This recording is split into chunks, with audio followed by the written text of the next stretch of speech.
Hey guys, welcome to Earth's Mightiest Mondays, where we talk about Avengers comics. Thanks for being here. We're going to start off by telling you what's coming up this week. We're going to be talking about, well, actually, tomorrow we're doing a watch party for Dollman versus Demonic Toys, otherwise known as Dollman recap, Demonic Toys recap, and Bad Channels recap with some new footage just to make it a new movie for Charles Band so he can cash in on that. And it's only 1 hour long. So that'll be tomorrow on Pete's channel, Wrestling with Horror. The links are everywhere. Wherever you find your local links, that's where they are. Descriptions, chats, all that stuff. Wednesday, G.I. Joe, A Real American Hero, issues 29 to 32. Destro and Snake Eyes on the cover of that issue. Wow, look at that. Did I read all these? No, I got one more left to read. The Dreadnoks are in this one a lot. My buddy Torch says a lot of stuff in it, so that's cool. Looking forward to that. That's on Wednesday. Then Friday, Fantastic Fridays. Oh my gosh, it's John Byrne. So we that'll be the start of the really crappy ones. So I assume I'll lose a lot of viewers. But if you want to still hang out and talk about John Byrne and Fantastic Four, then make sure you're there for Friday. 1 week from today, we're back for Avengers 218 to 220. And you got Drax on there. Oh, my goodness. So there you go. That'll be coming up. All right. So let's thank the channel members. These are our super friends. We call them super friends, but they're the channel members. So we always thank Clobbering Times as well. He is a super friend, so we always thank him. But in addition to him, we've got Dan, Steven, Sean, R.R. Phillips Story, Mark D, Digger Jim, Brennan, Quagnar, Just Joe, GT James, DJ, Rogues, Java James, Killer Pizza, Adam Moore, Al Davis, Raj, Phantom Outsider, Tevia, Soy Tamang, Classic Comics, Star Wars Politics, Don Kamwa, All Rocks, Virtual Reality Fitness, Joe, Timothy Brown, Johnny Rocketed, Retro Toy Princess, Wes Cagle, Biggie Shack, Jed Ravenwolf, Thomas Naven, Clone Captain, Daniel Collins, Simic Slayer, Anthony Beltry, Mine Master Jake, Bacon, Dino, and King Calabac. Ooh, okay, there you go. There's all the members. Thank you, guys. I appreciate that. Okay. Well, let's start bringing in the panelists so we can start going. Hey, Sean. Hey. All right. Let's bring Classic Comics. Well, hello, Mr. Fancy Pants. Hey, Classic. Hey, guys. And we got Steve from Comics Asylum. You ever play roulette? Always bet on black. What's up? Good evening, everybody. Hey, guys. All right, let's turn the comments on. And I got a PSA, so I went through Transformers the movie. I went through the 4K, the brand new Steelbook 4K, the Blu-ray which came with the 4K, the 35th anniversary Blu-ray. So there's 4 discs. The 4K is widescreen and 4K. The 4K comes with a Blu-ray, which is full screen Blu-ray, but they're both new transfers. Then the other edition was a widescreen Blu-ray and a full screen Blu-ray. In my opinion, the full screen Blu-ray is the best one. Oh yeah. You know what? Some of these movies, Transformers is in like top 20 movies, maybe like top 25. If it's not in the top 20, it's like 22 or something, favorite movie of all time. And I've seen it many times. The 4K is awesome at parts, but it does reveal flaws. Like there's like a line, like there's literally like the entire junk planet part, the Junkions, there's like a line that is now clear because it's 4K, because it's just on the master. Whereas if you go back to the Blu-ray, it's not there. You can't see it at all. So which Blu-ray? The Blu-ray that came with this 4K or the... Is that the Steelbook? Yeah, I think so. Yeah, that's the Steelbook. So no, that's not. Those are not the better ones in my opinion. Oh yeah. So your previous one. Let me see your previous one. Do you have your previous Oh, one? it's somewhere on my shelf. but Okay, yeah. so that is the better one. This one has other features, so you might want the features. And when they make it widescreen, they crop it.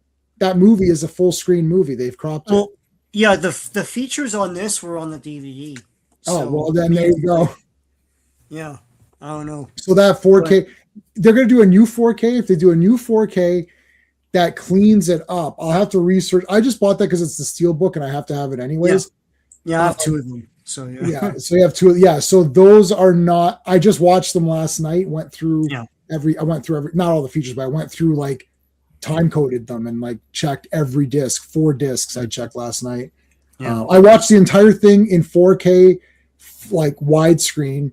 It was still awesome. Like some parts look really good, but they don't look that bad on the Blu-ray. So, and even the Blu-ray in that one is still from that transfer.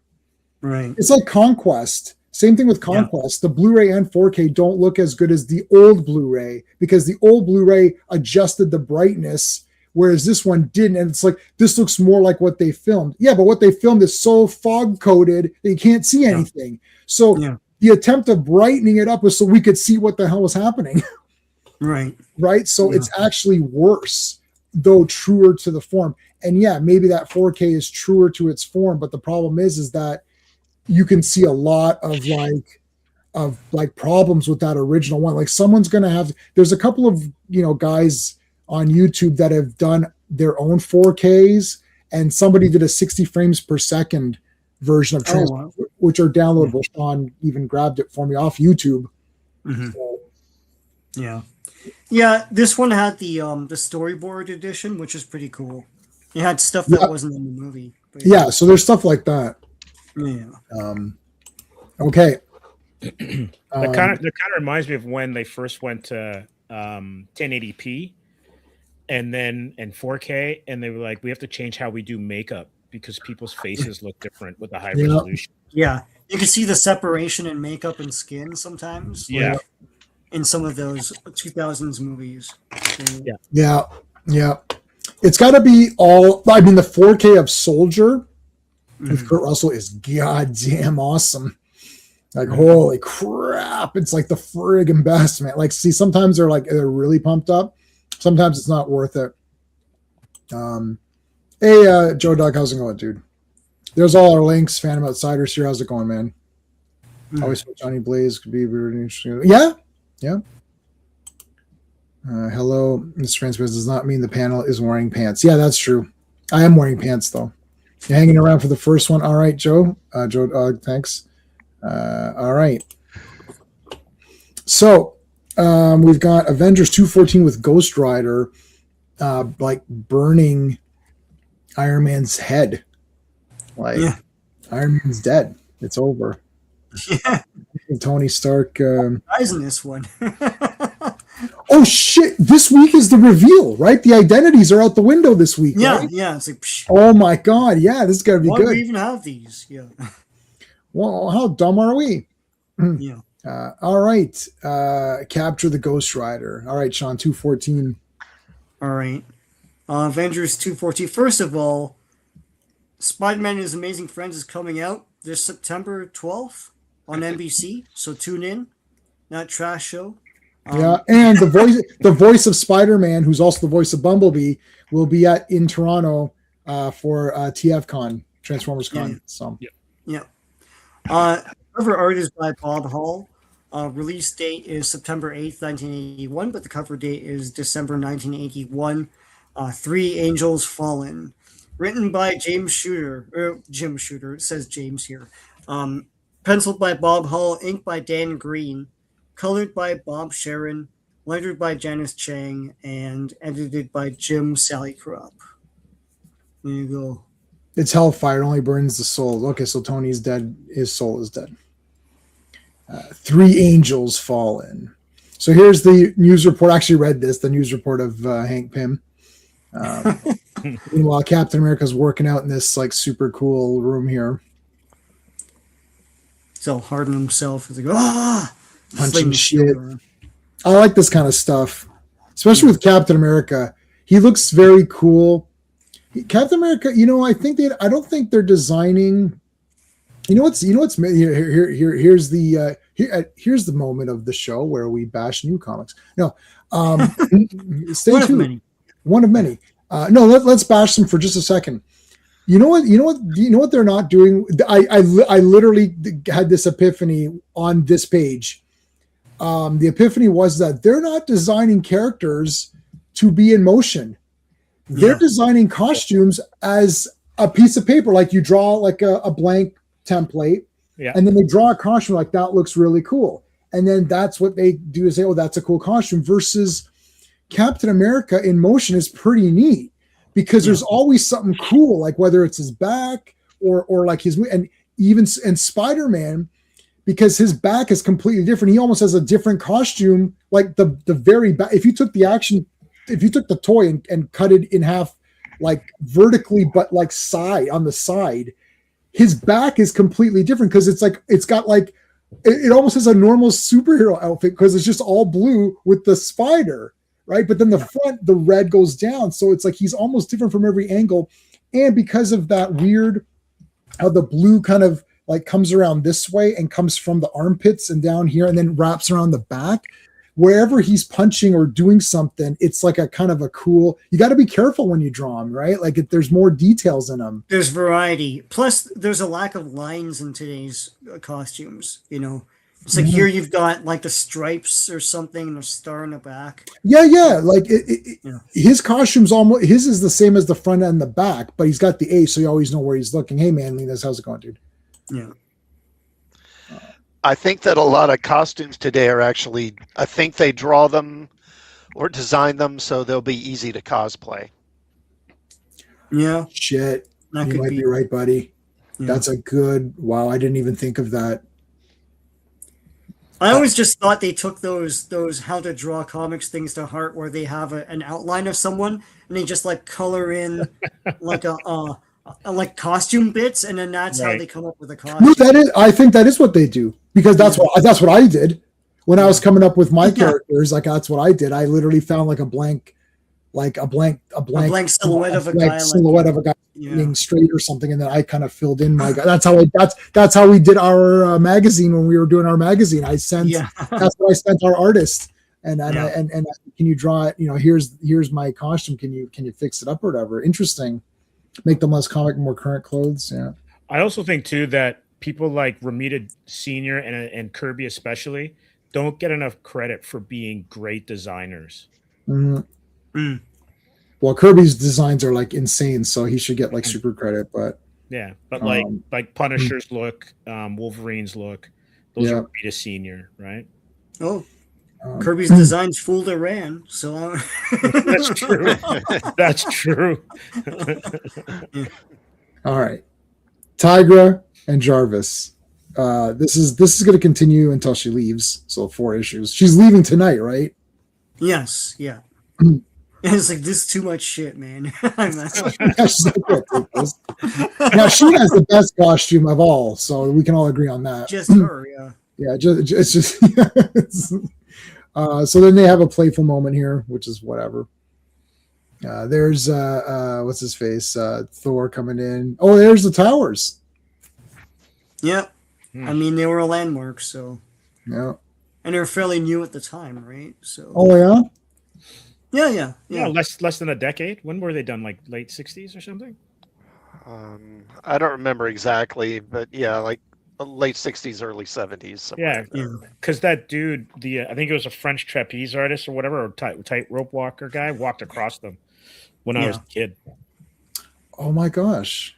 Like J-Man and I, these Twin Towers were always there for us. So like to us, it's like, oh yeah, it's hard to think of them as being new. Yeah, like I mean, like that's just a thing. Yeah, like I didn't, It's like it's just always there. They were always there. Yeah. Statue of Liberty's just always been there, like forever. Yeah, like our CN Tower here in Toronto. CN Tower. Yeah, CN Tower, the City Hall, the weird shape. Yeah, yeah. They were there for the controversy. This looks crappy. This isn't a City Hall. Yeah. Right. All right, so there's our buddies, Don and Tony, and here's Janet, who wants a divorce. Consider that the divorce. Damn it, Janet. Yeah. Yeah. So I wanted. She's getting a divorce. Well, her eye is still injured. Yeah, she still can't open it. Wow. All right. Well, So she's like, "What do you want?" he He's comes like, in. "Oh, you know, Oh, I'm a sad sack." Is you are a sad sack. Yeah. What do you want me to do about it? and like, why is she pressing this together to like get him all jealous or whatever? Like, Yeah, I don't know. here's what you're missing out on. Go away. 70s. They showed up in King Kong. Yeah, that's right. Yes. Yeah. Mhm. It's like, all right, she won't burn the toast again. Yeah. Oh, come on. Oh, manliness. Come on. No. No. No. She's giving him the divorce or whatever. There's I don't know why he's all pissed off at Kang, but I guess that's fine. What is he kicking here? Like just a disc at another disc? Or something? Yeah, somebody spray painted Kang on the wall, so now he's kicking it because he's pissed off. He's pissed. Kang! Oh, here's the never been attacked by a tree. Yes, the log or whatever. You're right. Can you break a log like that? Can you break a No, log like oh, that? village C. Like, yeah. But Mr. Miyagi could break the log. Yeah, That was well, awesome. he broke the log. Yeah, no, Yeah, didn't he have to broke show it because off. like they foreshadowed that because they said Yeah. they showed the poster of Sato doing it, and he's like, Yeah. "Can you break a log like that?" He's like, "I don't know, I've never been attacked by a tree." But then later he does break it. That's Yeah, awesome. A little bit of foreshadowing there. Yeah, to two show is two is the might best. be better than one. Well, 1 and 2 combined together as one movie is yeah, great. yeah. Okay, so they talk about the American dream a little bit here. Not Dusty Rhodes. Yeah. It's like he's like, Hot yes, times, Daddy. hot times, Daddy. Captain America, did they put hot times on you, Daddy? They did, Jarvis. They did. They just they talk about the American dream. I don't know. It's like it's Oh, tough it's Jim and- Shooter. I was like, who wrote this? It's Jim Shooter. So yeah. Well, there's Monsieur Blaze. Johnny Blaze is here waiting. Now, I have not read. Let me think about this. I think 0. I've read 0. Oh yeah. Johnny Blaze Ghost Rider. Like actually 0. Like I think actually 0. Wow. Dan Ketch. Yes, that Ghost Rider was the Ghost Rider that I was, known Yeah. about. And then Johnny Blaze was in that as just himself and had that Yeah. cool gun that shot. But forever. when that comic came out, they had Ghost Rider Rides Again or something like that. It was Something like that. double issues of like old reprints, one? and I bought all of those. They're awesome. Yeah. So those are double issues of the original ones, Yeah. Yeah. reprints or whatever. Yes. Yeah. I know I've read 0. So Yeah. I don't know what's going. Like, is he he's not a villain, right? Or is he? Because he seems pretty like a villain here. Like he's just being a total dick. He's possessed by another Ghost Rider at this Mhm. point. Oh, I always thought Ghost Rider was Zarathos. That's where I get confused. So I'm with you, um, Sean. I Yeah. always get kind of twisted on that. yeah, he's possessed by a bad one or something. I think I don't know. Okay, The chat this- will know, man. Yeah, this is the Johnny Blaze like Spider-Man 3 essentially. oh, I see. And yeah, Phantom Menace, because they talk about, it's based on how much work you put into it, and you have to come and you still might not succeed even if you put a lot of work into it, but you got a better chance of doing it. So it's like kind of the regular American dream stuff, that not the I just get stuff because I'm here. So yes, they can have that conversation today. I guess you're correct. No, but the point of it was that he should trust that there's a good man in Hank Pym, that he worked with them, so he knows that, yeah. and that he'll come around or whatever. I don't know. Yeah, he just had a bad writing day. It's like Yeah. the writers wrote me bad today. It's like that's it. Yeah, they're on a tear right now. I mean, they just did some bad work on Danvers there, Yeah. So Yeah, you they're- might be next, Cap. so watch out. Marvel writers, you're just in a slump. You'll be great again. you're just in a slump. You gotta do better. Yeah. No, I like this. Superman 3 trumps Falcon and Winter Soldiers. Yeah, the kid. He's like, oh. Yeah. You'll be great again, Marvel. You're just in a slump. Cut out the original part where he turns back and fries that kid in half, and then he. Oh my god. This isn't that Crummy Boys finale. Okay. They killed the kid in Superman 2, and then they had to cut it out. I know, because that was stupid. That was stupid. It was on the TV version. I know, that was dumb too. Years, yeah. Even on TV, we're like, that didn't really happen. It's like, just get out of here. You mean that kid with the British accent in the middle of small town? Yeah, well, And maybe then he Dylan, was visiting. throws a light at him or something. Or, you know. Please, Oh Mr. my- General, please put my daddy down. Yeah. Please, Mr. General, please. It's like it's like, please, General. Please, Mr. He's a general. Please, Mr. General. It's like the UK's version of America. It's this small town of like a few little ramshackle buildings and Right. this kid here. So yeah. All right. So Johnny Blaze wants to have a race with Angel, and then so they have like like this is like a James Bond kind of thing here. He runs him off the road, and then he grabs the woman. Like this. I was like, this is crazy. He's a full out villain. Like he's just a complete villain here. He's just an ass. Yeah, I didn't know that this was the Spider-Man 3, like, the black It's emo Ghost Rider. Yeah, emo Yeah. Ghost Rider. Yeah. Yeah. So double axe handle. That always works. Weren't they both in the Champions or no? Yes, they were. Yeah. Yeah, with Yeah. Black Widow and Mm. Hercules. And Ice We were What the is that? champions. All right, yeah. It's like, you were supposed to be a champion. Remember the stupid Obi-Wan garbage at the end of Yeah.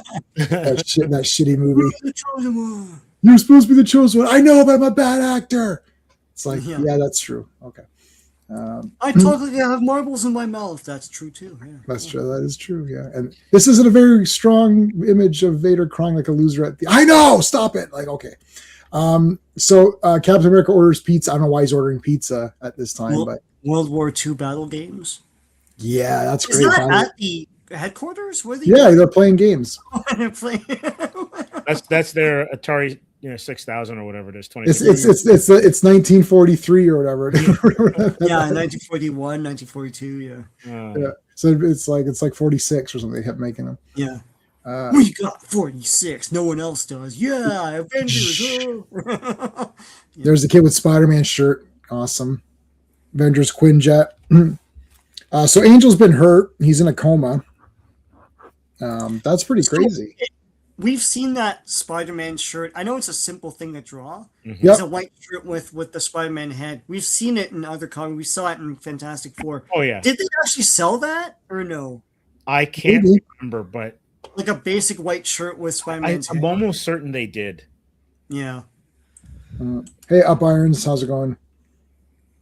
Yeah, so he shouldn't have burns because the Hellfire doesn't work that way. I didn't see, again, that this is my ignorance. I didn't know because in It's the beginning of this, I penitence said, there. Yeah. yeah, in the beginning, I was like, "Was he flamed? Like, is his face flamed off? Like, what's going on here?" Because he says, Tony later says, "Oh, I should have had my slits, my guards up or whatever on my eyes and mouth and everything." So I didn't know, like, I don't really know how it works.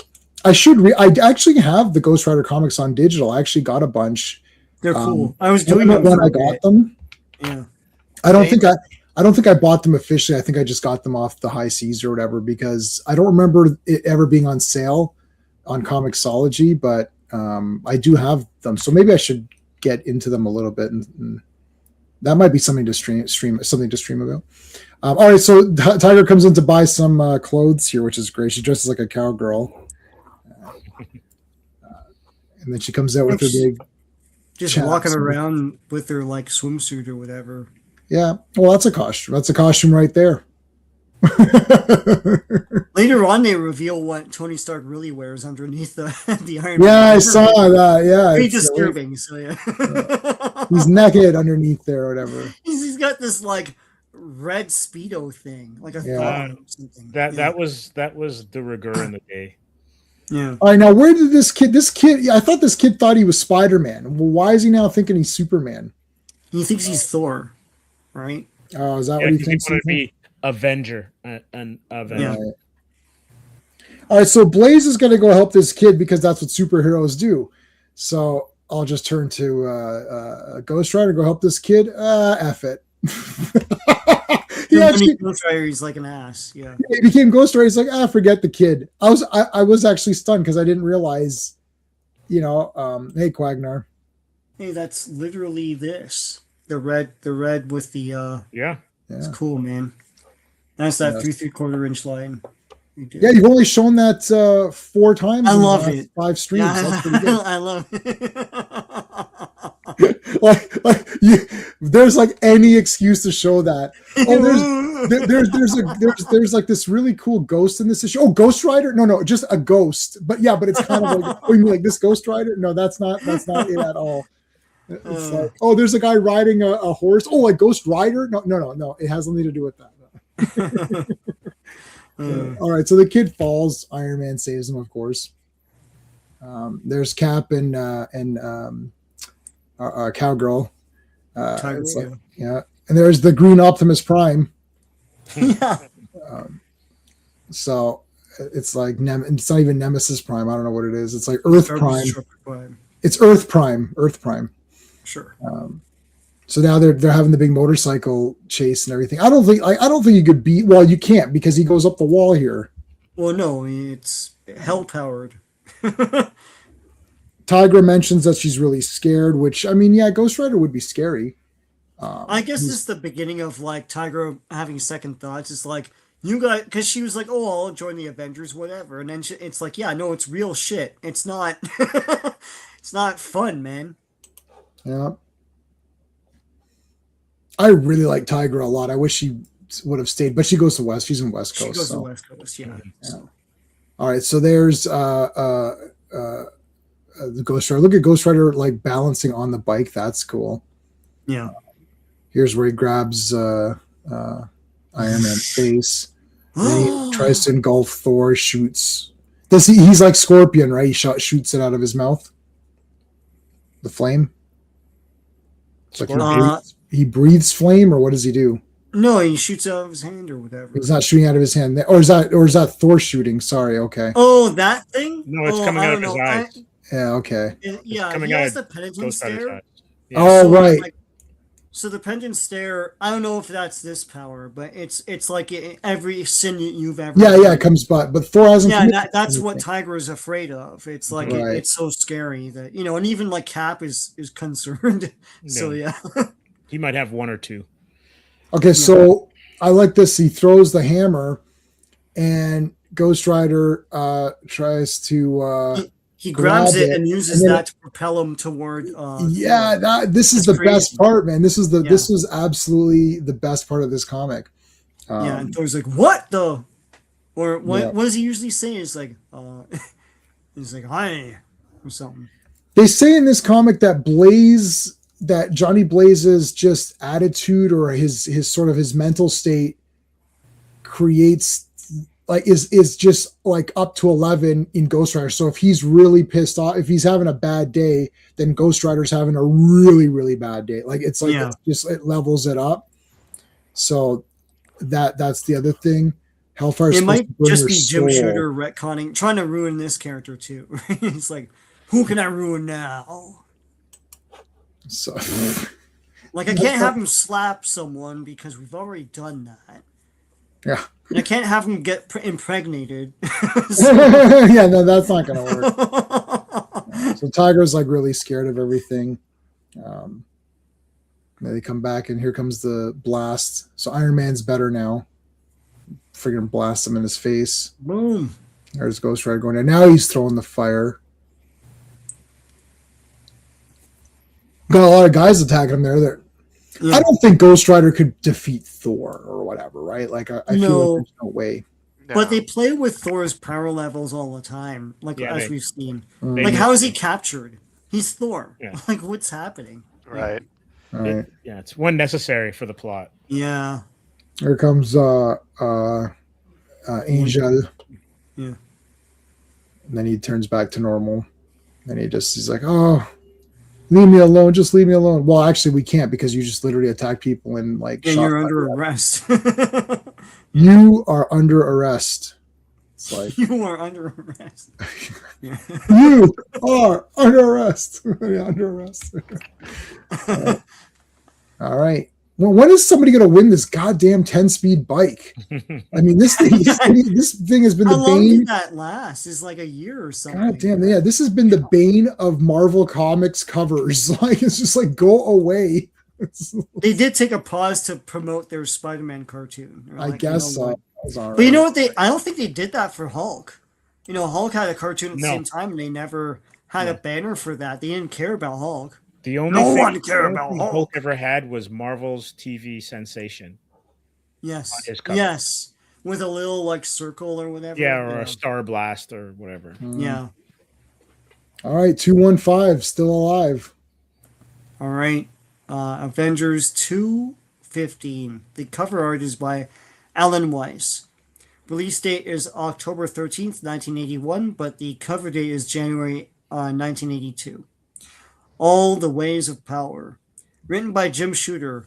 Penciled by Alan Weiss. Inked by Dan Green. Colored by Christy Shield. Lettered by Joe Rosen and edited by Jim Salicrup and Lance Tooks. All right. And first appearance of a lot of people no one cares about. I really like this one a lot. I like Molecule Man. He's neat. He's crazy, yeah. And he's like this like super crazy guy. Yeah. Look at these I like guys. the big debate. Anyway, we'll get to all of that, but yeah. Oh yeah, that was awesome, man. All of this was pretty cool. This was awesome. And I watched Captain America Civil War this weekend. Oh, Is that the beginning of the next phase or is that the end? I don't know the phases anymore. That's a good question. I'll look at it after and go through. I think Ant-Man ended the phase, whatever phase. Yeah, Ant-Man ended phase 2. Civil War started phase 3. So is it tedious or still holds up? No, I like Civil War. I just don't like the very end. And I don't like Zemo's plot. I would have liked that they just fought those super soldiers. Yeah. Like, I don't like them fighting each other over nonsense. Like, oh, he killed my mom. He was brainwashed. We just went through this whole movie to expose the fact that the guy was brainwashed. It's like, so why are you losing I understand you killed your parents and that's garbage, but like, you're Iron Man. You need to, you got to do better, Iron Man. Like, it made Iron Man look stupid at it's my shield. My dad made it. Like, okay, go away. Like, I love Iron Man in everything. And I love them throughout all of it until the last like 10 minutes. I'm like, why is this happening? The last 10 minutes, just have them fight those super soldiers. That would have been better. Yeah. The context of it doesn't make sense. Like that one woman blaming Tony Stark for her son dying in whatever the name of that place was. But that was Ultron. That wasn't the event. The Avengers trying to prevent. Yeah, like what's his face? Thunderbolt Ross is like, look at all these things, and I'm watching it, and I was like, it's like one thing with Civil War that was really terrible was when Scarlet Witch in the very beginning, she brings that bomb. And then she tries to explode it in the. Oh no, that didn't happen. Crossbones brought it. Yeah. And then they're angry at her. Like, okay, look at what happened. It's like with this bomb. So Scarlet Witch brought a bomb, and then exploded it at the bottom of the building to kill everybody in the streets and to bring the entire building down onto itself. No, that didn't happen. Crossbones, who's one of your guys, brought this thing. Was going to explode it. She moved it out of the way as fast as she could, and then it exploded whatever high up and took out a couple of floors, but not the entire building or the street. And Scarlet Witch is a problem. Yeah, the problem with that movie was always the contrivance of it. It's forced conflict. It's forced they conflict. want you to believe that the Avengers are a problem, but you saw the movies and they weren't. And then they're saying, "Well, look at these movies." It's one of the things that like that Disney era always did it, and they did it with Last Jedi as well. 34 to 46. No, Sean, you're right. It's like it's like you guys are right. Yeah, it's like why you want me to save the universe? Well, you did it twice. What do you talk? Oh, I couldn't turn Kylo Ren. Well, you turned Darth Vader. What's happening? Yeah, what are the movies that I watched? Anyway. Yeah, but no, you're right. We just watched the Avengers movies. And it's worse because my wife and I are watching one every. So it's like we watch Ant-Man. Like we're watching 1 to 2 a week. So we just watched these. I was like, this is not what happens. Like, I'm saying this. Like, I just watched this movie. It's not like in the past because when these movies were coming out, this is a year apart, right? This is like 5 days apart. I'm like, I just watched this. That's not what happened. But Ant-Man is the best in that movie. Paul Rudd is the best character in Civil War. Okay. Like, how old is this guy? That was very funny. Oh, that old movie? Yeah. Did you guys see that really old movie, Empire Strikes Back? Like, how old is this kid? He's like, I didn't carbon date him. No, Iron Man is great in all of it until the very end when he's a whiner. And then now he's like a whiny little bitch. Like, you killed my mom. He was brainwashed, dumbass. That was what this whole movie was about. He also lost Rhodey too, right? So he had double the pressure. Yeah, whatever. Rhodey made his choice on that, and that was Vision. But by the way, that was Vision. It's all because of Captain America. No, your boy Vision hit him. Yeah. Right. Yeah. Anyways, okay. So Tiger's at the bank. I love it. They're all looking at her like, "Oh, goddamn! Look at this woman. She's pissed off. This guy's happy to see her." There's a few people. Why does she not have a tail? Like, what are you looking at, son? Yeah. She doesn't have a tail. Looks pretty good from where I'm standing. Woo! So she's This at the guy bank. comes to feel. He's like, And it's like, I like the like Giving the ID card. Yeah, because who else is Tigra? Yeah. Are you sure that's you? practically the same picture. No, she's that's the funny part. It's exactly she's like this, and it's like exactly Yeah. the same lines and everything. No, she's smiling to make it the same picture. That's actually really funny. That's an artist. That's a great gag because nobody looks like their photo. She's actually smiling in the exact same way to be like, look, it's me. See, get it? Yeah. I think that was intentional. That's very funny. Yeah. So then she's being harassed here by these guys, and she scratches his briefcase or whatever. And then she runs off. Now she's going to get some clothes. This is like Pretty Woman. Getting the big clothing, and they serve her this time, not like where they don't serve her in the beginning. In Pretty Woman, they just come back with richer gear. Then she goes to the big pub here. One milk neat coming up. Come on, man.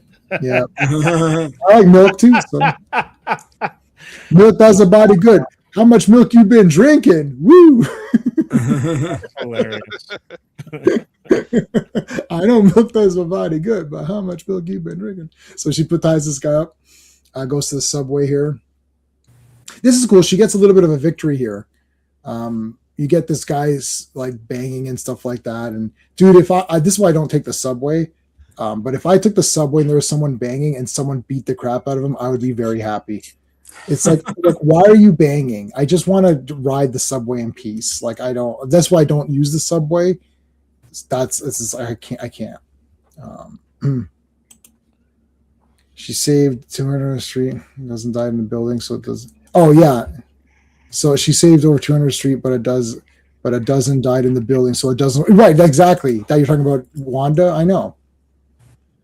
Like, I mean, she was awesome in that movie. I like Scarlet Witch in the movies. Probably, I mean, they just give her telekinesis or whatever, not telekinesis. Telekinesis, basically. They're just like, okay, she has telekinesis. There, I've explained it. One of the characters in one of the Avengers movies, they're explaining their powers, and then the guy's like, can you say that in English? And they're like, oh, he's fast and she's weird. Like, that's better than any of these Marvel comics we've been reading. She just does weird stuff. Okay.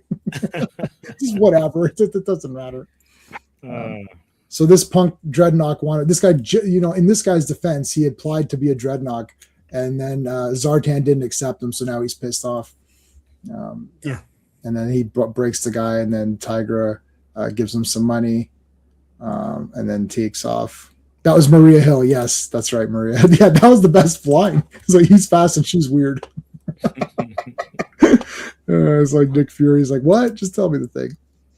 Kobe Smulders. Kobe Smulders, yeah. I It don't was going to be Wonder Woman, but that never happened. That would have been interesting.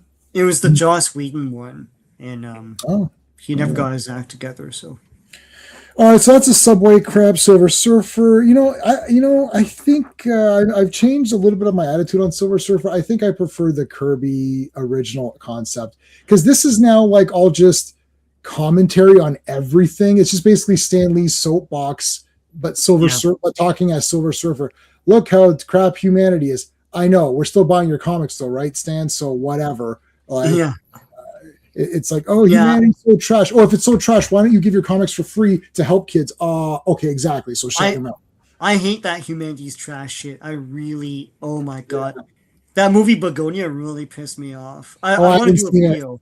I want to do a video on it. Oh, you know what? That would be fun. Begonia is something else, man. I haven't seen it. I don't know if it's supposed to be funny, but no, it's not. At least I don't think so. It's so dumb. It's quirky crazy. It's quirky crazy. Anyway.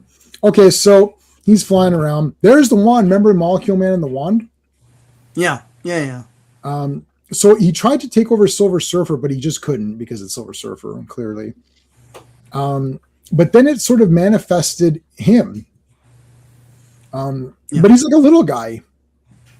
Or I feel he wasn't always little, was he? I don't think he was. He's always a little guy, yeah. Not like he feels really little here. I don't know why. He's drawn differently than when I think we did an FF where he was in it, where Reed became he got possessed by the wand or whatever, and he was much taller. Just his stature was different. Well, yeah. He's Joe Pesci here, basically. Look at him and to the right. Yeah. But in the artist's defense, you got to fit him in with all this dialogue, so I can't make him too tall. Yeah, like my Molecule Man is from Secret Wars, where he's yeah, that's the one I always picture. So here's a Silver Surfer origin. I was awesome. Okay.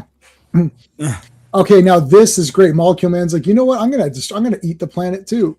I love it. He's like, yeah, I'm gonna be better than Galactus. Yeah. So there you go. I like these. I like the tattoos that he has on his face, like those electric. Yeah, weird. Yeah, tattoos or whatever. He makes himself a helmet. And there's Silver Surfer. I like Silver Surfer here. He's cool. He looks like a Mortis. Yeah. Yeah. Oh, with the helmet thing? Yeah, he does a little bit. Because they're all purple and green, so it's like... Yeah. He looks like Mole Man. That's what I was saying, dude. He's short. Like, he's not that short, I don't think. No. Actually, while you do that, I'm going to do some investigating. I'll be right back. Okay. So, basically, Mole Man. Yeah, Molecule. Goddamn, they even have the same name, just rearranged. Yeah. Mole and Molecule. Okay. So Molecule Man can control molecules, but just on a living matter. So he could do like the Earth and whatever. Cool. Hey, Bobby, how's it going? Oh yeah, everybody hit the like. Oh. Okay, so he's supposed to be 5'7". Okay. Yeah. Yeah, but I'm 5'7". Like that's not. I wouldn't say that's short. Like Napoleon was 5'7". Yeah. So Napoleon's not. I know people say he's short, but he's not. Back in Napoleon's day, he would have been like tall. Yeah, he's normal size. I did a course on Napoleon. I was like,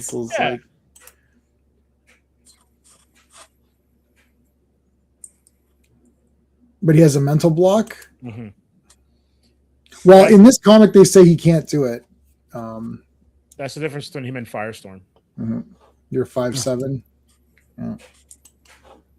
Okay. Yes, Firestorm can do any. Yes, and I was reading the Fury of Firestorm or something. Mm-hmm. It's Jeff Lemire, I think, and I like the first issue and the second issue. Nothing really much happened. It was like, oh, new comic alert. Nothing happens. It's like, okay, I'm done. Like done. I'm done. I don't care who's the writer. I'm done. Nothing happened. Okay. There's Tony. Get the big briefcase. He gets the board, right? Yeah. I think it's this one. So he gets the surfboard. There's like that big energy dome now that they put over top of the city. Oh, there's Donald Blake. You get I love that I love that he goes to the bathroom. Donald Blake goes to the bathroom and comes out as Thor. That's awesome. Also, the book gets meta because they mention Anne Nocenti. I think that's her name. Yeah. Yeah, Innocenti, yeah. Molecule Ma'am. That would be great. Don't give them the idea. Well, it doesn't even matter. All these characters are dead to me. Outside of comics, most of these characters are dead to me. All right, so there's the board. Tiger gets on, and she's like, "Oh shit!" just grabs her. So there's like, I think this is their story frees them, and they can't get into New Jersey or something, right? That there's like it's like some energy field around it. Yeah. So that's where Molecule Man is. So basically, they're trying to like punch a hole now through here. I mean, honestly, isn't the world probably better off with a force field around New Jersey?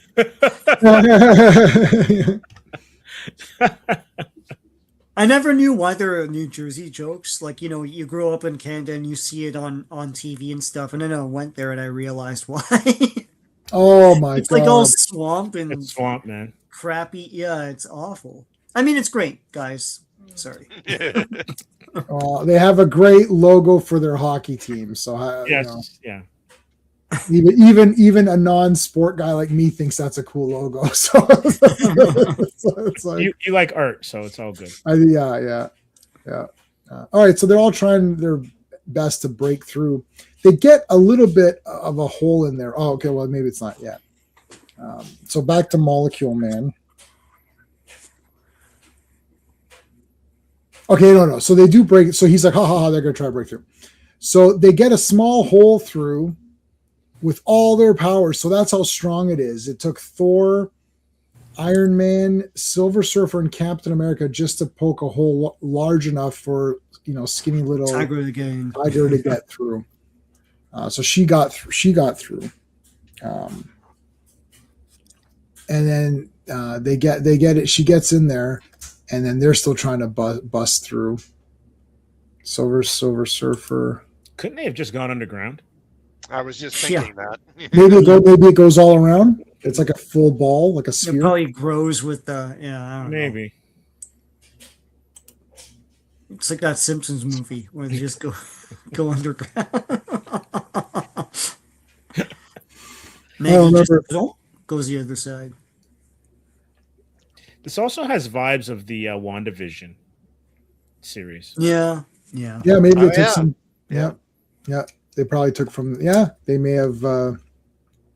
Maybe somebody on there read a comic. There was. I like. First of all, I've watched WandaVision twice, so I like it. So I don't care about the people that don't like it. That's fine. Yeah, WandaVision's fine. I like Scarlet Witch, and I like Doctor Strange too, where Scarlet Witch is killing all. And then it was like, oh, but she killed all those people. Yeah, but they were losers. So she killed all the loser characters that were fake. It's like, oh, she killed the fake Captain Marvel. Okay, who cares? It's the fake Captain Marvel. It's like, oh, look, she killed the fake Fantastic Four. Okay, so she killed the fake. Like, oh no, she killed Black Bolt. Yeah, but it's the fake Black Bolt. So like, I don't care if the fake versions of these characters died. It's like they're losers. They weren't the real ones anyways. Nobody except for Doctor Strange. Everyone else in those movies suck anyways. So what's the difference? She killed Patrick Stewart though. Yeah, He's died so many times it doesn't even matter. I know. Like how many times was he die? Don't build a case on that, Sean. Pick here's the evidence. Nobody cares. It's like that guy's died. So, anyways, who hasn't killed Patrick Stewart? Yeah. She killed Down syndrome. What the hell? She didn't kill him in that, did she? Or did she kill him? I can't remember. I don't know. That entire sequence I didn't care. As long as all those losers died, I was like happy with it. And she killed the fake Captain Britain or whatever. Like, what's her face? But technically, how Captain Britain died didn't make sense because the shield doesn't cut you in half. It makes sense when Wanda does it. Look, Wanda's had fake powers throughout the entire universe, through from the very first page she appeared to today. So cut the movie some slack. Black Bolt's death didn't make sense either. But I know, but it's the fake just Black there Bolt. just to be there. Yeah, but it's the fake Black Bolt, so we don't know if that's his real powers. Like when you're saying it's the real Black Bolt died in a way, but it's the fake one, so we don't know what fake powers yet. Remember, everybody in the movies has the wrong powers, anyways. Yeah. Fake Black Bolt is not impervious to his own power within his head. Right, just like in The Boys or whatever. Like, oh boy. She stretched him out into noodles. Yeah, that was great. Yeah. I don't care. Whatever she does, I'm with her. Kill all those losers. And that whole town could have just died in WandaVision. They're all idiots anyway. And we got White Vision, who's the best character in MCU. So that's okay. I hate that word. She calls him a nerd, and he gets all angry about it. Nerd. Yeah, ogre. So, what was it here? Okay, so is this where they say the wand was fake or something? Like he was just keeping. He does say it at some point. Yeah, I think was it here where they get the wand? Oh, yeah, wait. Yeah. Can you go back up? Is that where you guys were laughing at Tony and what he wears on? Yes. You'll see it better in a minute. Yeah, we thought he was wearing clothes. Silly me. Yeah. So no. Okay, so they're trying to bust through, but then they get teleported, and then I'm gonna say Mole Man. God damn it, man! Did you say Mole Man? Now you've got me saying Mole Man this whole time. Molecule Man puts them in the big, like, see, he destroys all their shit. He destroys the armor. He destroys the shield. He destroys Mjolnir. He destroys the surfboard, which seems like this seems kind of like maybe the shield and the armor, but I'm not really sure he could do the hammer and the board. Like that might be a little weird. Although he's super powerful, like he can. It just shows that God powers mean nothing to him. He rolled. He got in the red column. Yeah. On the chart. Yeah, he got on the. So so now they're all captured and they're gonna get like geared. They're gonna get crushed. And there's Tony's underwear there. That's what we're saying. We're like, what the heck's going on? It's a thong. With the because there's like a string and there's like it's a thong, man. Thongs for everything. Thong. It's 80s, Yeah. And then and he's wearing less than Tigra. Yes. Pretty much. So she's like, no. So he did get the wand, and then the wand actually doesn't do anything anymore. Yeah. Like he's just having it for Speedo. It's a thong. He was just keeping it for sentimental reasons. This episode almost makes Molecule Man like Arcade. Yeah. It's just like death traps and stuff. And Claw put a field around the Avengers in issue 126. Yeah. It's all because Reed has Down syndrome and told this one. Oh, is that from the movie? Yeah.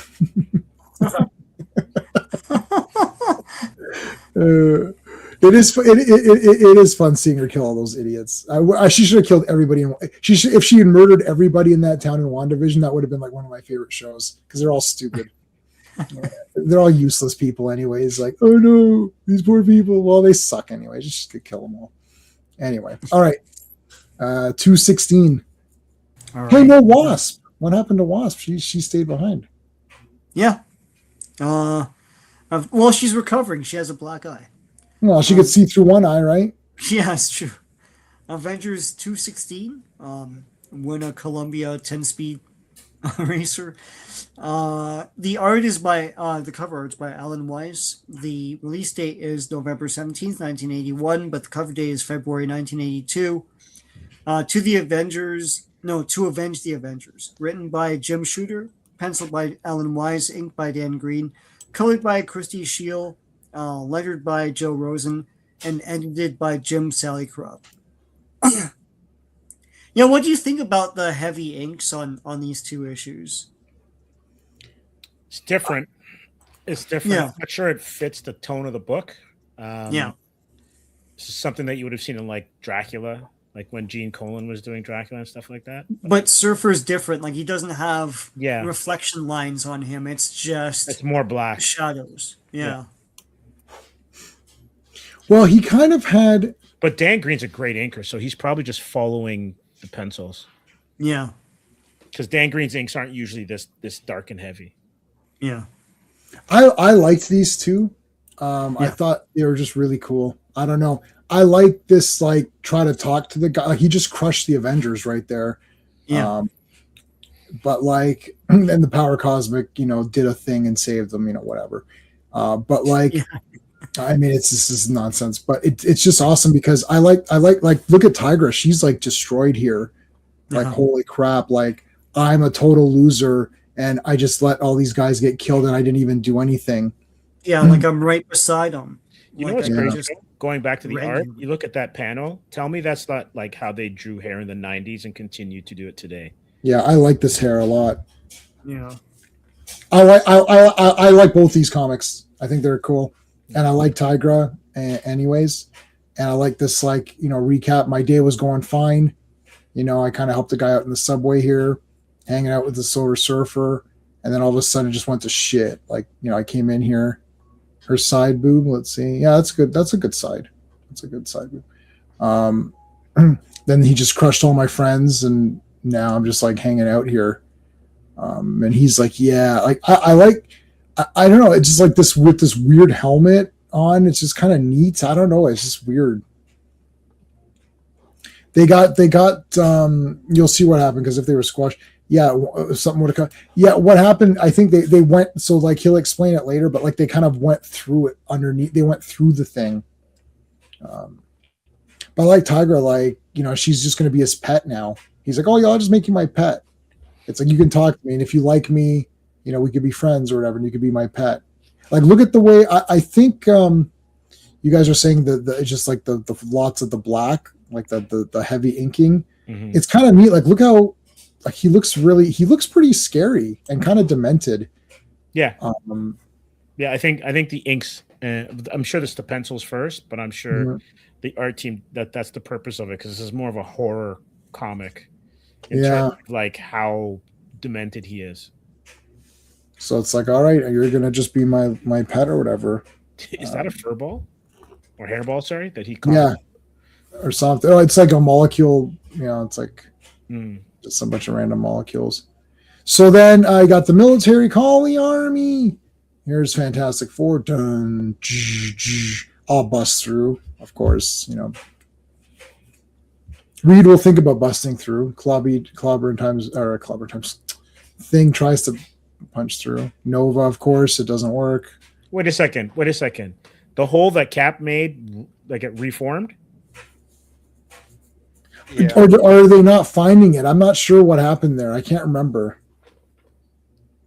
I can't remember why they can't find that. Well, it doesn't matter because in about 2 seconds there's going to be a massive flooding, so they don't have much time to do anything before like this huge flood comes and just engulfs them all. Anyways, poor Johnny. He doesn't have much imagination. Yeah. If he did, he could probably defeat everybody, really.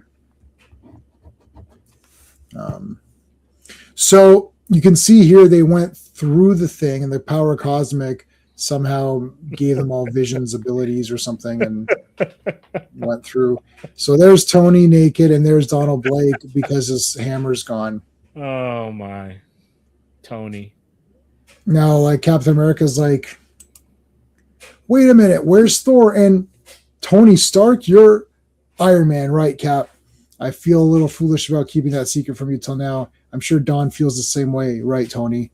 Dr. Don Blake, you are Thor? I was. When I stamped my old wooden walking stick upon the ground, I was transformed mystically in a way even I don't understand into Thor. And then it's like, so now he doesn't have it. Yeah, see, he does have, well, he has the yellow shining. But this Silver Surfer does look weird. It looks different than what I'm used to. Yeah, it does look different. Just a heavier brush to do the highlights and the lowlights. Well, So they're alive. Obviously, their identities are revealed, saying that Tiger's alone. It's like we've got to get in there. So now I like what they say here, where it's like the new village people. Yeah. I like how they're like, okay, well, we got to figure out what we're going to do. And Tony's like, well, I'm not just the suit of armor. I could do other stuff. And Donald Blake's like, yeah, I want to do stuff too. They're like, we're not just our hero roles. I'm not just Thor or whatever. So, all right, here's my plan. And then we cut back. So he made her like this sort of like, like bed. It's like a big, Is that a ball of yarn besides the bed? Yeah, there's a ball of yarn. Yeah. He gave her like a little cat room or something. No scratching post? What's going on here? Come on. Yeah. So she actually thinks to herself, why don't I just like go attack him now? Like just go and sneak up and attack him. Like he's sleeping. I could go nail him right now. So she actually goes. She's creeping slowly. Now here's the thing. There's actually a molecule trap. So this is weird. She can't see this, but he set up this thing that visually she can't see, but it's like it's like a laser thing. Like if you pass through it, he'll know. From like entrapment. Yeah, entrapment, which I had the. Were you here for the entrapment thing? No. Oh, here you go. Oh, there you go. Everyone's like, that's why everyone went to go see that movie twice. It's like, so it nails it nails her. So he knows. So Molecule Man knows that she's coming to kill him, and he's waiting for it. And then she's like, yeah, but I can't just go and kill him. Like there's got to be another way. So she's against killing him. And this actually, in a way, makes Molecule Man, God damn it. Molecule Man is like, wait, she didn't kill me. She couldn't have known that I knew she was approaching. So it's like, what happened? Why did she stop? Like, it's kind of makes him question a little bit. I think it's pretty neat. All right. And then Captain America's like, no, we're not dead. And they're like, oh, thank God. Now she knows their identities. So now she knows. She knows Donald Blake and Tony.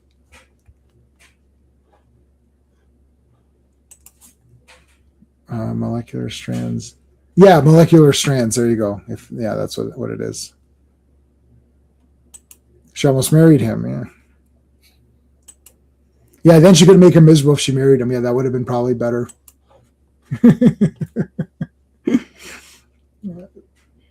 So now some of Tony's armor was still left. So they were able to build this little contraption, and then that's gone. Molecule Man just like, got rid of it. And now he's being like buried under this or whatever. She's like, this is my fault. And then, talk to the hand. Oh, gave her the Heisman. Boom. See, look at his face, man. This is awesome. Did they do a Molecule Man? They did a Molecule Man figure. I don't think it's not this version Secret though. Wars, didn't they? Or the Secret Wars line? I'm sure they had. Oh shit! I don't know what I did there. Oh my God! Can you guys still see me? Yeah, I can see you. What the hell is this? Hold on. I'm like completely blocked out. I don't know what the hell happened here. I can't get out.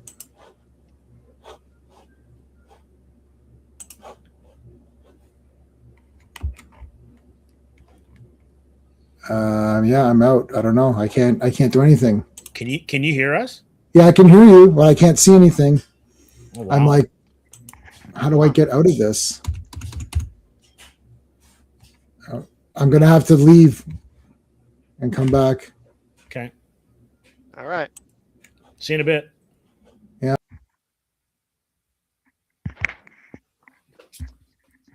So I guess we We'll keep it. We'll keep it floating. We'll keep it afloat.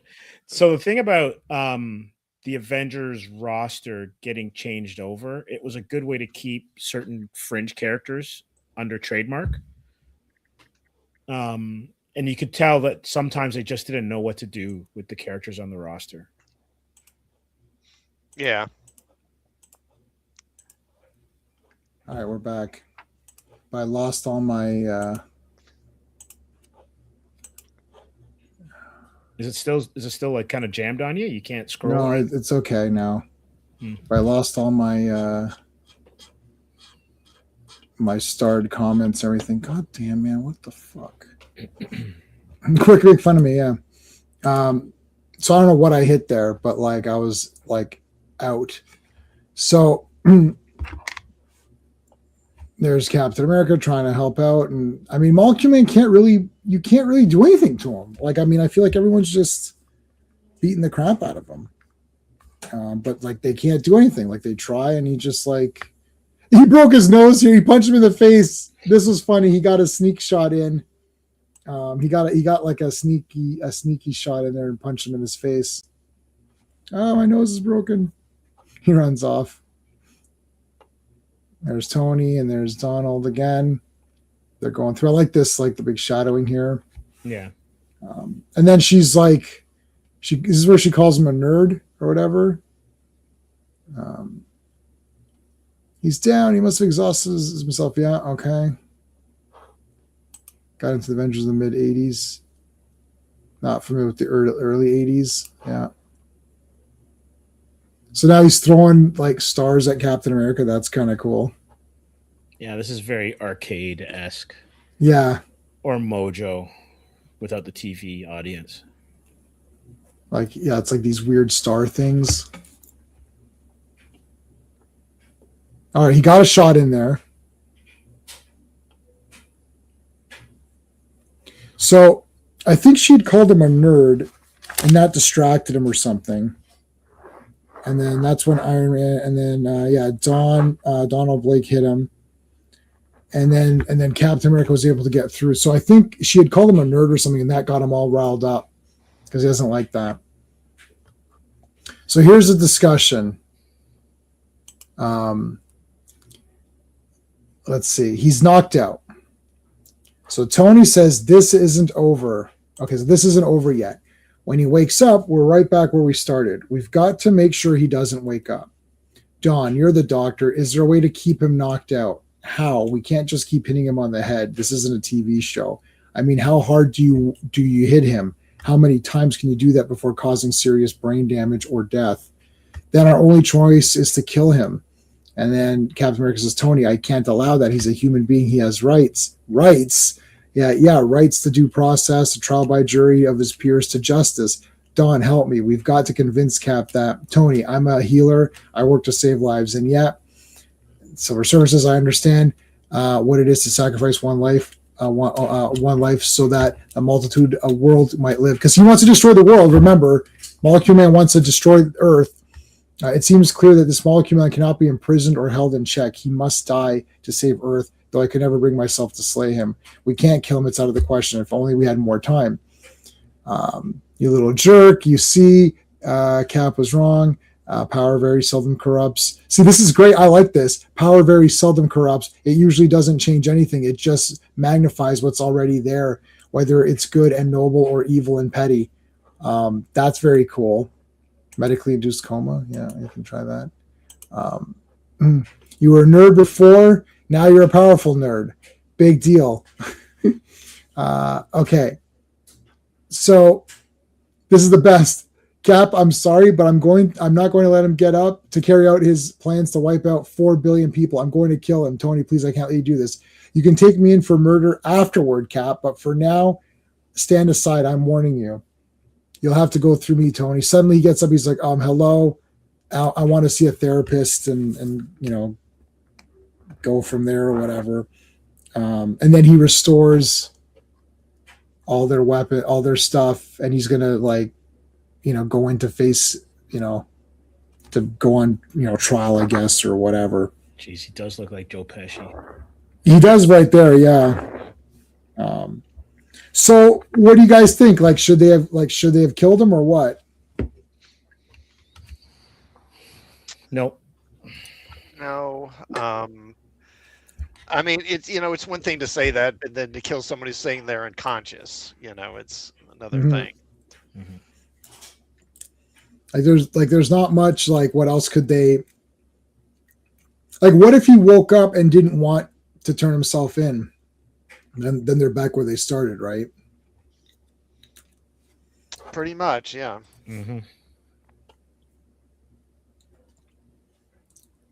So wait, Molecule Man. That's right. Yeah, that's in Secret Wars 2. I would probably ask Surfer, like, can you, like, put him into some kind of stasis, or something until we can get him to a hospital, and then we can put him into keep him sedated. If you keep him sedated, is that just like killing him anyways, or like it's like are you thinking that maybe later they can find a way to take his powers away from him or something? Maybe like I forgot his origin. Like how did he get these powers? I forgot. Honestly, I don't remember. I don't remember either. I would probably, but he's had dealings with the Fantastic Four, so I'd probably ask Reed. Do you know a way we can counter or, deprive him of his powers somehow? It's an FF thing. I can't remember how he got them. Yeah. But at this point, he's given birth to himself and everything. Yeah. So it's like this isn't even the original one. So also too, God, it's Marcus all over again. Yeah, pretty much. Also too, and maybe you three can help me out with this, or even the chat. He's able to recreate Surfer's board and Mjolnir, but he can't recreate Tony's armor. Yet those other two things are mystical, magical things, or power cosmic. Yeah. He says the armor is too complicated with all of its transistors and all of that stuff. So it's too weird for his mind to grasp how to put it together. But the board, I guess, is just the same. It's just made up of the same substance. So it's just one substance. It's like, I guess. I don't know. He does imply every so often in this story that if there's something like the plumbing, for example, he didn't know how to make a bathroom because he says that. So a complex mechanism he can't recreate because he can't visualize it or know how it works in his head, right? Yeah, there's a lot of hand waving going on. Yeah. And this is just so the chat knows, this isn't a poorly drawn Iron Man armor. This is just clothing that mimics the armor. It's underoos. I was thinking the same thing, Sean. Underoos, which that's what Tony calls Spider-Man. And then Tiger quits because she's like, this is bullshit. All right, well, I'm out of here. See you, Tigra. Poor Jarvis. He's like, wah. Yeah, he kind of felt a bit bad because he liked her. This is the end of this volume, so we can look at some of the other stuff here. Some original art. Oh, they pasted in those bubbles. And, yeah. Just they weather when the pages get old. Yeah. I think it's the glue behind it. Yeah.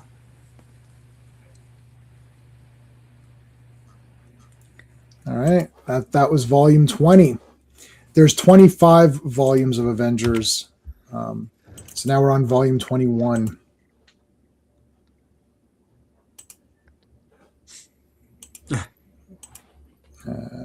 Share screen. Boom. All right, so you got to hold on a second because when I did this, I lost all my. So Steve, what have you got going on your channel while I'm getting all this together? We're in the process of putting up a video that we did where we interviewed Sugarland Beard. She's a voice actress as well as does live action stuff. So we were able to interview her at Kitchener. And then we're also going to put up a little bit of a little sizzle reel based on our time in Montreal, as well as signing at Indigo. We signed copies of Atrium at Indigo and St. Catharines yesterday. Wow. Classic, do you have anything? Yeah, so tomorrow I'm going to resume my Star Trek live streams. Nice. I'll start. Well, tomorrow's live stream, I'll basically just be kind of talking about, the kind of the hiatus between season 2 and season 3 and some of the changes that took place. Roddenberry pretty much walking away from the show, and Fred Freiberger coming in to be the showrunner and some other stuff. All right. So tomorrow I'll be back co-hosting Dollman versus Demonic Toys. It's going to be a watch party, so we're going to watch the movie together. Wednesday, most of us are back for G.I. Joe issues 29 to 32, and some of us are back for Fantastic Fridays, more Fantastic Four comics, and then 1 week from today, we're all back for more Avengers comics. Sean, besides that's my channel, and Sean, besides the stuff that you're on. Oh, sorry, I still have Classic Comics channel. Mine's JMan77, so it's easy. It's an easy one to know. There you go. The links are in the chat. And then Sean, what have you got besides the streams with me? I haven't been able to make new videos recently, but I hope to sometime this week. In the meantime, I have a video up about my haul from Horrorama, which just happened on Saturday here in Toronto. Some pretty cool stuff there. And I have stuff from comic books and Marvel 2-in-1, old Ghost Rider videos and stuff like that. So stay tuned. Okay. Hey DJ, how's it going, dude? I don't know. Does anyone know? What villains they can put in each issue, or are they limited by the powers that be? I'd imagine they can. I'd imagine they'd have pitches, and then if something can't be done because the character's in another comic, like Jim will just tell them. Yeah, the editor. So what happens is each title or group of titles would have an editor, and they would then kind of determine, even before they start writing, like maybe like 6 months out, they'd plan for what they want to do for characters. And then if you want to use villains that are within that editorial group, you'd go through the editor to see if they're going to be used on a company-wide basis. And if you want to use a villain from outside of the editorial group, you'd sometimes have to ask. So for instance, like sometimes Joker, you can't use Joker because they have him on TV and then they want him for like a summer story. So you can't use Joker just on a random issue. Like they have offices. So there's like the X-Men office. There's the Avengers office. There's the Spider-Man office. So then Spider-Man has, I don't know, however many titles, Spectacular, Amazing Spider-Man, whatever it is, Web. So there's the Spider-Man team of guys. And, so if you say, oh, I want to use whoever, then that's a Spider-Man thing. And there's like the X-Men office. So there's like, 4 or 5 different X-Men titles and everyone figures out what they're doing. I think that's how it used to go. It's like that Superman retreat where someone said, "Oh, let's kill Superman," and then so Dan Jurgens like made this whole plan. Next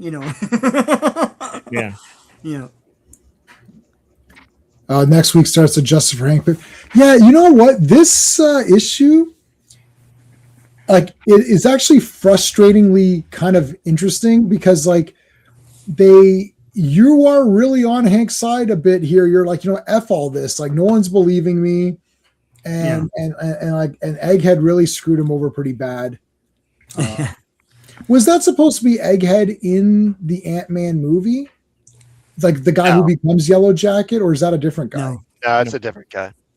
Okay. And he's not supposed to be MODOK either. Yeah. Oh god damn, I forgot. He's not supposed to look like shit either. So anyway. Wow. Yeah, you definitely get the sense, I think, that they're trying to do some repair work on Yellow Jacket's character and basically try and make him not seem like as awful as he comes across.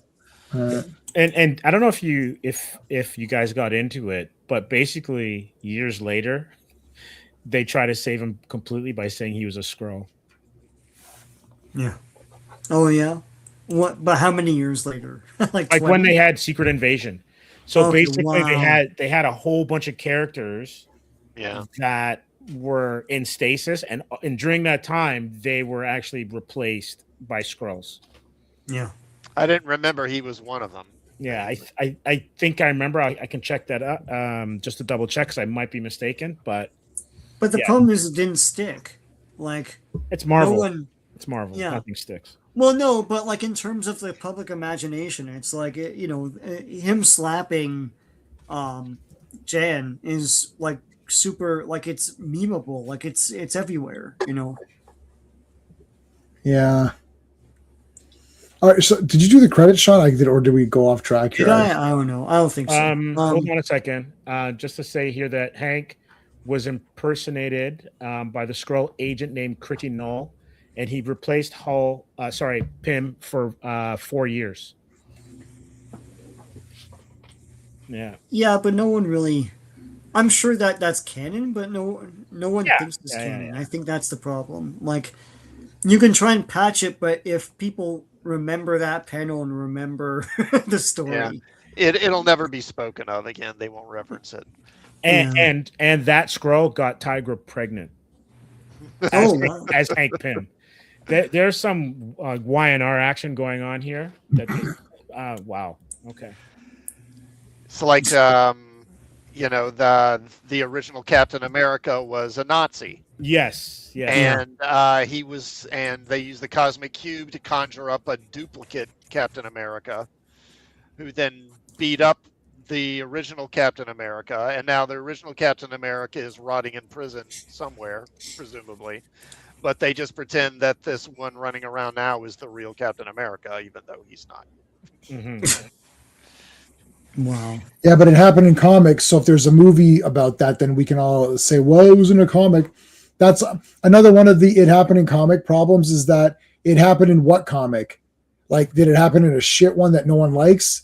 Like, it's like, that's the Woman of Tomorrow syndrome. Oh, it's a comic story. Yeah, but it's a comic story that some people pretend to like, but they only pretend to like it now that it's a movie. They didn't care about it then, right? Like, it wasn't worth anything then in 2018 or 2019 or wherever the hell that came out, and I bought it off the shelf, and no one, like, literally, there's 4 million copies and no one cared about it.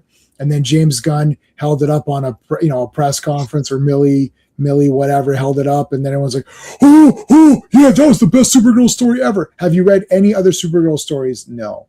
Oh, okay, so it's the best one based on what? I just saw a post by some YouTuber, I'm not going to mention the name, who said, I hate horror, in caps, I hate horror movies, but I really loved this movie, Obsession. It does look interesting, so I'm not saying it's bad. It looks interesting. But then I don't trust that person. Like, I hate comic books, I hate Supergirl, but I love this. So then what are you talking about? Like, that is not how when did that phrase become an endorsement of a product? Like, I don't eat meat, but I love the new burger from whatever. Well, then you don't know what meat is. Yeah. Like, no, like, I absolutely hate horror movies, but this horror movie was the best. Like, well, then you don't know what horror movies are anyway. Yeah, so it's supposed to be that it's like a general audience will love it. Like, if you don't like, or there's been a shift, like in the last 20 years of like, if you don't like something, but this is awesome to you, then it's great. Well, that can't be, because you don't even know what a horror movie is if you don't like them. If you don't like a regular horror movie like Exorcist or something, right? But you like this, well, that probably sucks. Yeah, what you're supposed to say is, I love horror movies, and I love this movie, and not only that, but this movie is very accessible to people who want to get into horror movies. This is a good, like, I would say Oculus. I don't know if you guys have seen Oculus. Yeah. I think that's a great little intro horror movie. Pretty cool idea. It's got sort of the kind of the bad ending. It has a couple of little twists. Neat concept. It's pretty short. It's not too long. It's got some good practical stuff, some spookiness. That's a good intro. So I love horror movies. That's a good little intro horror movie if you're looking to get in, but nothing too crazy. Like, not Terrifier 2. You don't start with Terrifier. You're starting with this little small movie. It's pretty good, decent. Others, the Others with Nicole Kidman. That's a good intro. Like, The Gate is a good intro. Dolls, if you like killer doll movies, it's not too rough. Like, it's decent. It's not super crazy. Like, That's how you talk. You don't say, I hate horror movies, but even I like dolls. Like, what does that mean? Does that mean dolls is no, good? You hit the word on the head. It's accessible. They're trying to show how accessible it is, right? Yeah, so say it. Yeah. Like say I love horror movies, especially these kinds of spooky ones, these sort of character study movies, or and I think Obsession did an amazing job in this genre. That's it. Hey, how's it going, Jim Jams? Shop smart, shop S smart. You got that? All right. Okay, Sean, credits. All right. Avengers 217. The cover art is Bob Hall. Release date is December 8th, 1981, but the cover date is March 1982. Double Cross, written by Jim Shooter, penciled by Bob Hall, inked by Dan Green, colored by Christy Steele, lettered by Joe Rosen, and edited by Jim Sally Krupp. All right. Dun, dun, dun, dun. This is like he's facing off against everybody. Yeah. Double Cross. So this is a random guy who's just attacking. I told you, Avengers. Yeah. This guy's going to be kind of a recurring character for a while. Okay. The Meccano Marauder. What was his name? Meccano Marauder. Yeah, he'll pop up every few issues to try and take out the Avengers and get his butt handed to him. Oh man, it's a fun idea. Like, of course they would be challenged. Like, it's a world where you can just like make a mech, right? I think he was. They did stats for him in the Marvel game, if I remember right. Oh wow. Oh wow. Should have called him cannon fodder. But they're just like, no one cares. Like Iron Man's reading a paper in the Iron Man suit, right. like sitting on a sofa. Yeah. Like, I'll take care of it. I like Jarvis calls him a ruffian. And he's got the roller skates. Yeah. Yeah. Most useless tech on an Iron Man armor, but Yeah, he can fly and stuff. Like what is the point of that? Not only that, where the actual rollerblades are or roller wheels are, he'd have to position his foot perfectly. Like he couldn't tip down, he couldn't tip backwards. Yeah. Right. All right, so everyone else is ignoring him. Hey, Iron Man, thanks. Thanks. Got a meeting going on. Yeah, don't worry about it. And this guy's like, Wait, hey, he just walked in? Yeah, like, why are you ignoring me? And you're ignoring me. This is shitty. And what are you doing? It's like, yeah, how's it going, dude? Yeah, no worries. It's fine. It's like, all right, fine. Like literally, like they literally don't care.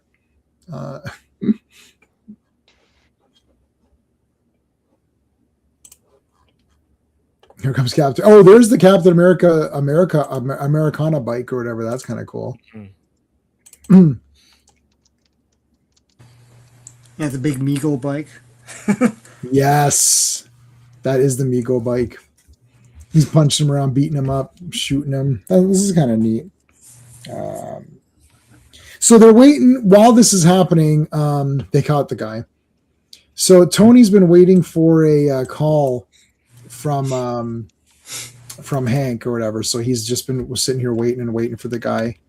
And of course he calls when it's like, Miss Abergast or whatever is off. Yeah. So it's like they missed the call, and then he's like, oh shit, I missed the call. Yeah. And this is this woman reading what, Us magazine, or what is she reading? Mm-hmm. Us. I never knew what that was, so I remember I used to say US. It's like, is that US magazine? Yeah, US magazine. I used to say that too. Yeah. It's like back in the day. Yeah. Yeah. Was he in the Marvel Handbook? That guy. I think because if you remember in the original handbook, they would have like the main entries, but then in the back, they would have like on the back cover, they'd have a bunch of little brief entries. I think he might have been back there in one of those. I'm not sure. All right, so they missed the call, and Wasp is the new leader. Yep. I like Thor. You're bold, woman. Let me think about it. Yeah, man, you could do it.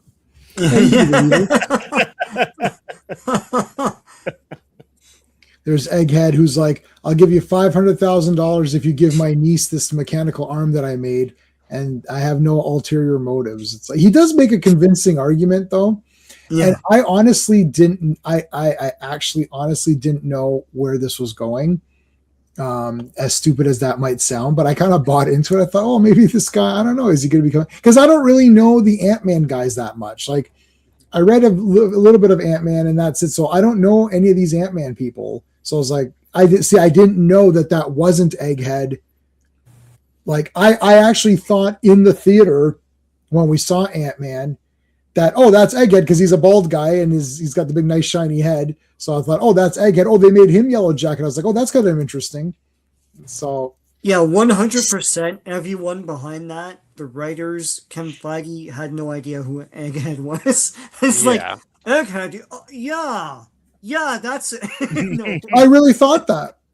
I thought, oh, that's Egghead. I was like, oh, they made him Yellow Jacket. I'm like, oh, that's interesting because otherwise Egghead's just a guy, right? So I thought, oh, he's a tech guy and he made a rival outfit or whatever. I was like, that's kind of neat. That might be kind of cool. So I don't know. I really like that Ant-Man movie. I don't know how accurate it is. We did read the first appearance in Marvel Premiere or whatever it was. The Scott Lang one. Yeah. Which he is the thief. He fights that purple guy in a Speedo or whatever. Yeah, he is a thief in that, right? And he does steal the suit, right? He's a thief, yeah. Yeah, so that big guy that he fights in there, in that issue, that's the guy in the movie. Or that is the guy. At least he has the same name, Darren Cross. Yeah, obviously he's obviously kind of a different character, but that's who it's supposed to be. Wow. Yeah, but see, Darren Cross sounds like a comic villain name, right? Darren Cross, like, oh shit, like it's like sounds like a WWE wrestler. Like, yeah, it's like 2 syllable, 1 syllable. Like, yeah. In one of our movies that we made called The Grandmasters, my friend, the other Sean, named all the characters. So my character's name was Frost, but the other guy's name was. He's a former Japanese assassin named Robert Crow. I'm like, is that a Japanese? that is not a Japanese name. And the guy, and we did a lot of race swaps because my friend Albert was Filipino and he played the Japanese guy. But we're just like, yeah, you're the Japanese guy. It's like close enough, yeah. It's close enough. Whatever. Pacific Islander, they live on islands too. That's an island, right? So what else do you want, Sean? Like how? And his name's Robert Crow. So I was like, where did you come up with that Japanese? Yeah, that definitely sounds like a Japanese name. Okinawan, right? No, like what are you talking about? Whatever. We didn't know anything. But anyway, so there's Egghead. So he was experimenting on his niece, and like she lost her arm. Oh my god, this is crazy! I liked this comic. I was getting really like heavily invested. I was like, F this guy. I was like, what the shit is this? Right? And then when he screwed Yellow Jacket, I was like, you know what? Screw you, Egghead. What do you think of that? I'm gonna kick your ass next time I see you walking around. What a dick. They gave him the money here. Hank Pym's got the big beard. And then this is really sad. Like I was like, oh my god! And then he's gonna because he's gonna manipulate her, or otherwise there's no comic. So he shows up as Yellow Jacket, and then gives her this arm, and she's like, oh, this arm's great. And then she starts beating the crap out of him in her bra. Like, god damn it! Yeah, she slaps him. Cross tried to harvest KC Lang's heart. Oh, yeah. Ashita Kim. Oh yeah, whatever. He planted the bomb. Whatever. It's like through his negligence. Listen, she can't put her arm back on. So just like Astar said. Yeah, Americans don't know what that is. There was only a Canadian commercial. That's why Google was invented, to help you. You know what's funny? Like, so if you guys look that up, Astar, it's a War Amps commercial. Yeah. It's the most overproduced commercial in TV history. And it's like, I don't know what the budget was for this thing.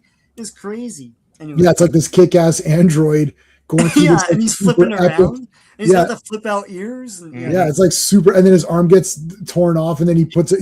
He puts it back on. He's like, "I'm Astar, a robot. I can put my arm back on, but you can't. So play safe." And you're like, yeah. "God damn!" Like, Yeah. You just email me this. Like, what do you? Why do you make this big thing? this could have been an email. And it's like it's rendered really well. Like the effects Yes. are great. Yeah. Yeah, I think it's a full body suit or something. It might It's be, crazy. but like when I saw it, I thought it was a new show. At first. Yeah. I thought it was a show too. Astar War Amps. Look that up. I'll put a picture up after if you guys want to see it. Mhm. It's absolutely kick ass.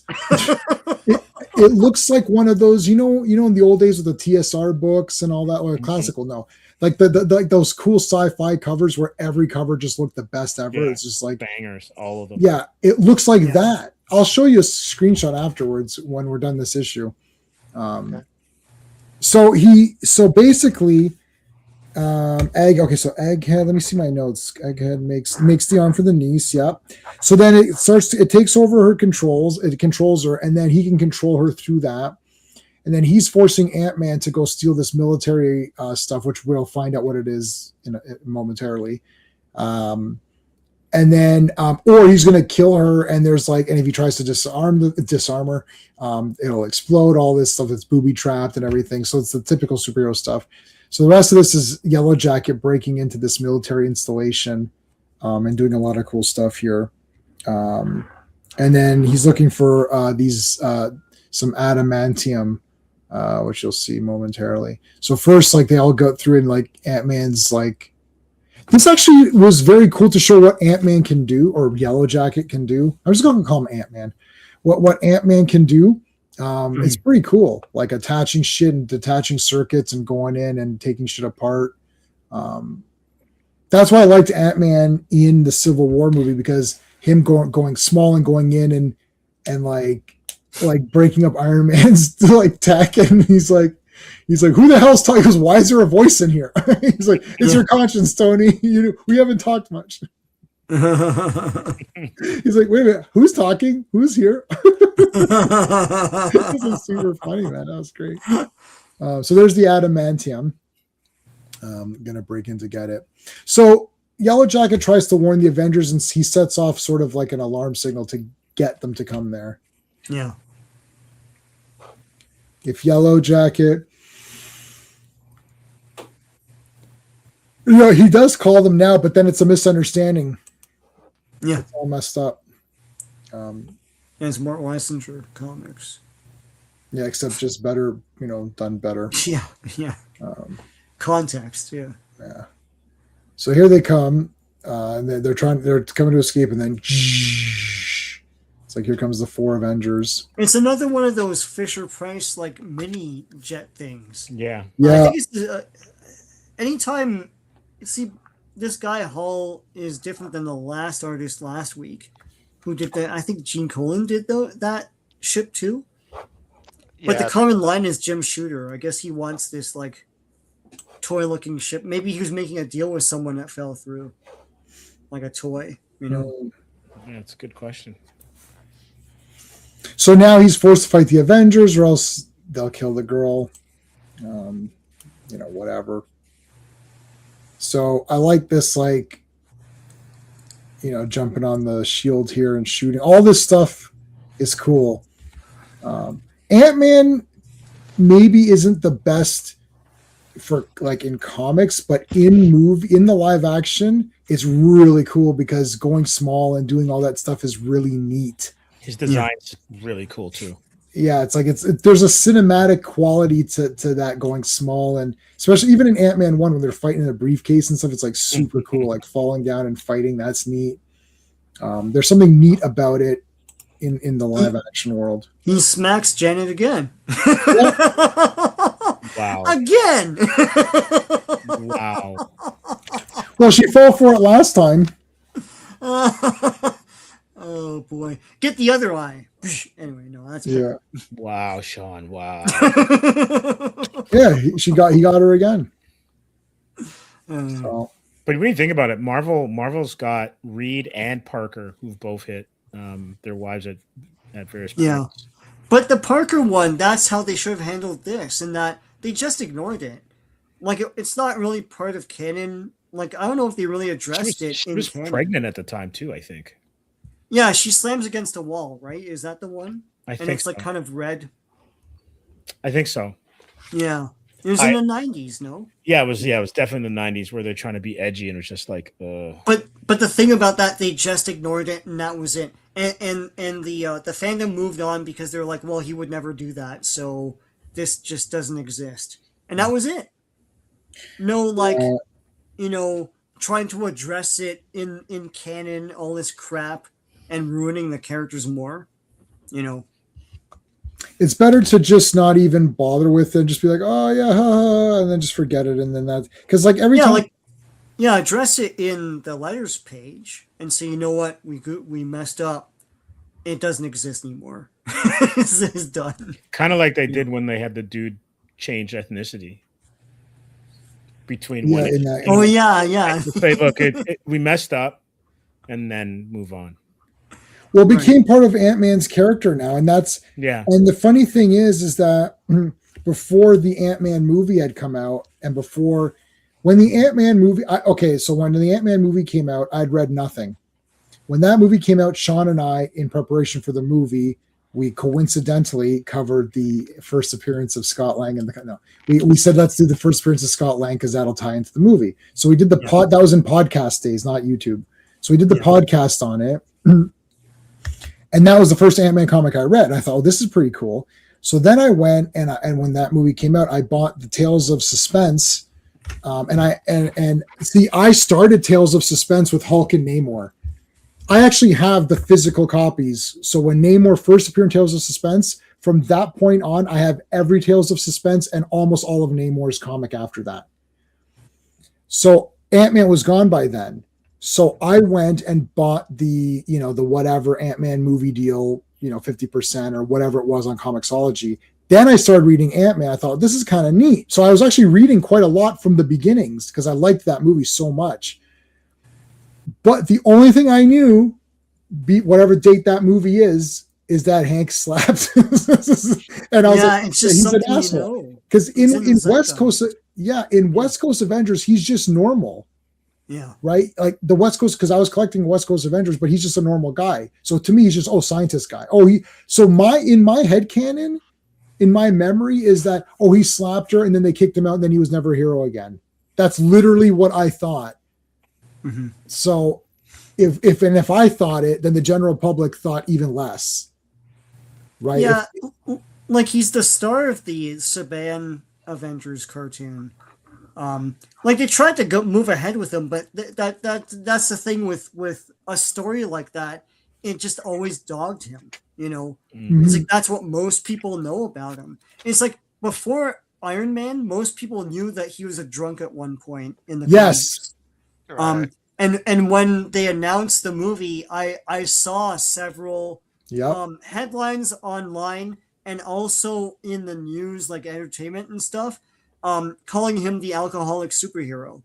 And it's like, that's all anyone knew. Right. So, like, I know that these writers were trying to put some sort of edge or chip on their shoulder, but the thing is, they kind of ruined the characters doing that. They didn't know that back then. They don't have, like, hindsight and say, 20 years from now, people will just know this and nothing else, Yeah, it's one comic, 1 month. Right? Yeah, it's just one comic, 1 month. Okay, he slapped her. Okay, so he feels bad, and then that's it. But but they also, because they didn't ignore it, they made it all, and then now part of the story. And then now there's this, so they're making it look even worse, and then he just doesn't recover because this character is not strong enough on his own merits to recover from bad writing. Just like Captain Marvel, Ms. Marvel, she was not strong enough to recover. Iron Man still did recover. Because I think unless you're the most normie of normies, you either didn't know Iron Man. If you were a normie, you either didn't know Iron Man or knew he was an alcoholic. But then one step above that, most people are like, no, that's just one thing. Like, it wasn't, but I don't think like. It's also like their vices were presented in a different light. Like Tony's was further vulnerability. Right. And how do you get through it? Like they made like Carol's an alcoholic as well too, right? Like Carol Danvers is an alcoholic too, but that doesn't come up as much in like the zeitgeist in like popular discourse. But with Hank, the reprehensible action, and then almost like with Miss Marvel and the Kang storyline, it's like they fumbled any sort of retribution or recovery, right, for the character, and then it just stays bad for a long time. Yeah, and then Rogue takes her power, so she's gone. So it's like that character's dead. It's over. Like and he gets banished from being a hero. Right. And I get it. You want to have the full breadth of characters and their highs and their lows, and then seeing them come back from stuff. And also in some cases, a case of forgiveness.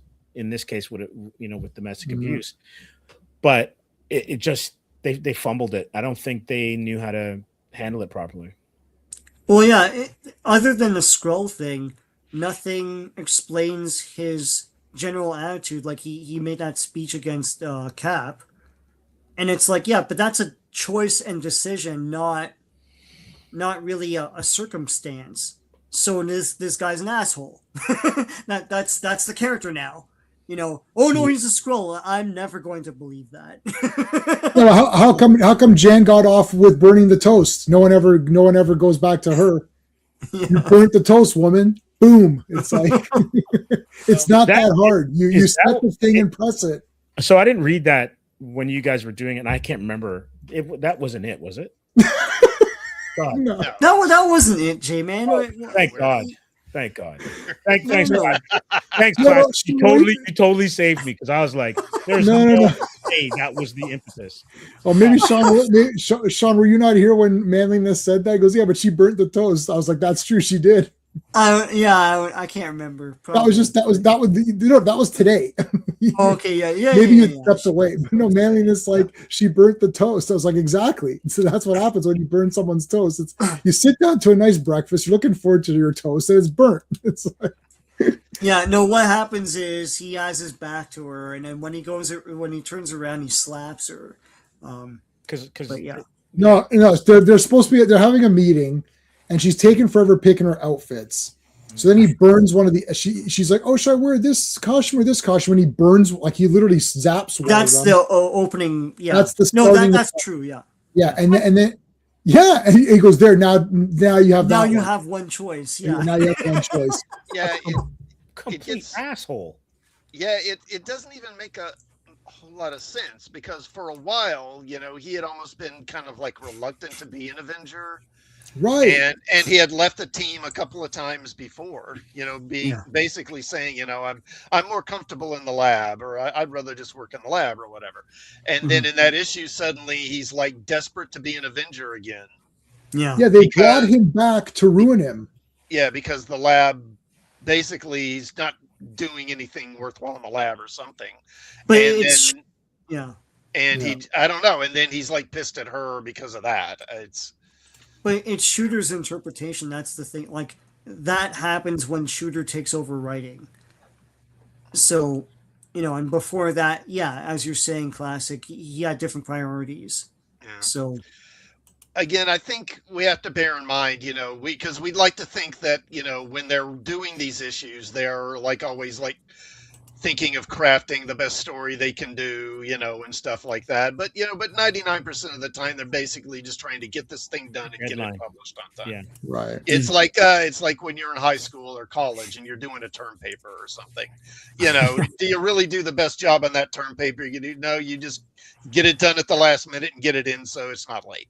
Yeah, and in some courses you care more than others, so some will be better, right? Like, yeah. You're like, okay, like this issue ended up being really good because for whatever reason I was really excited to do this story or whatever, right?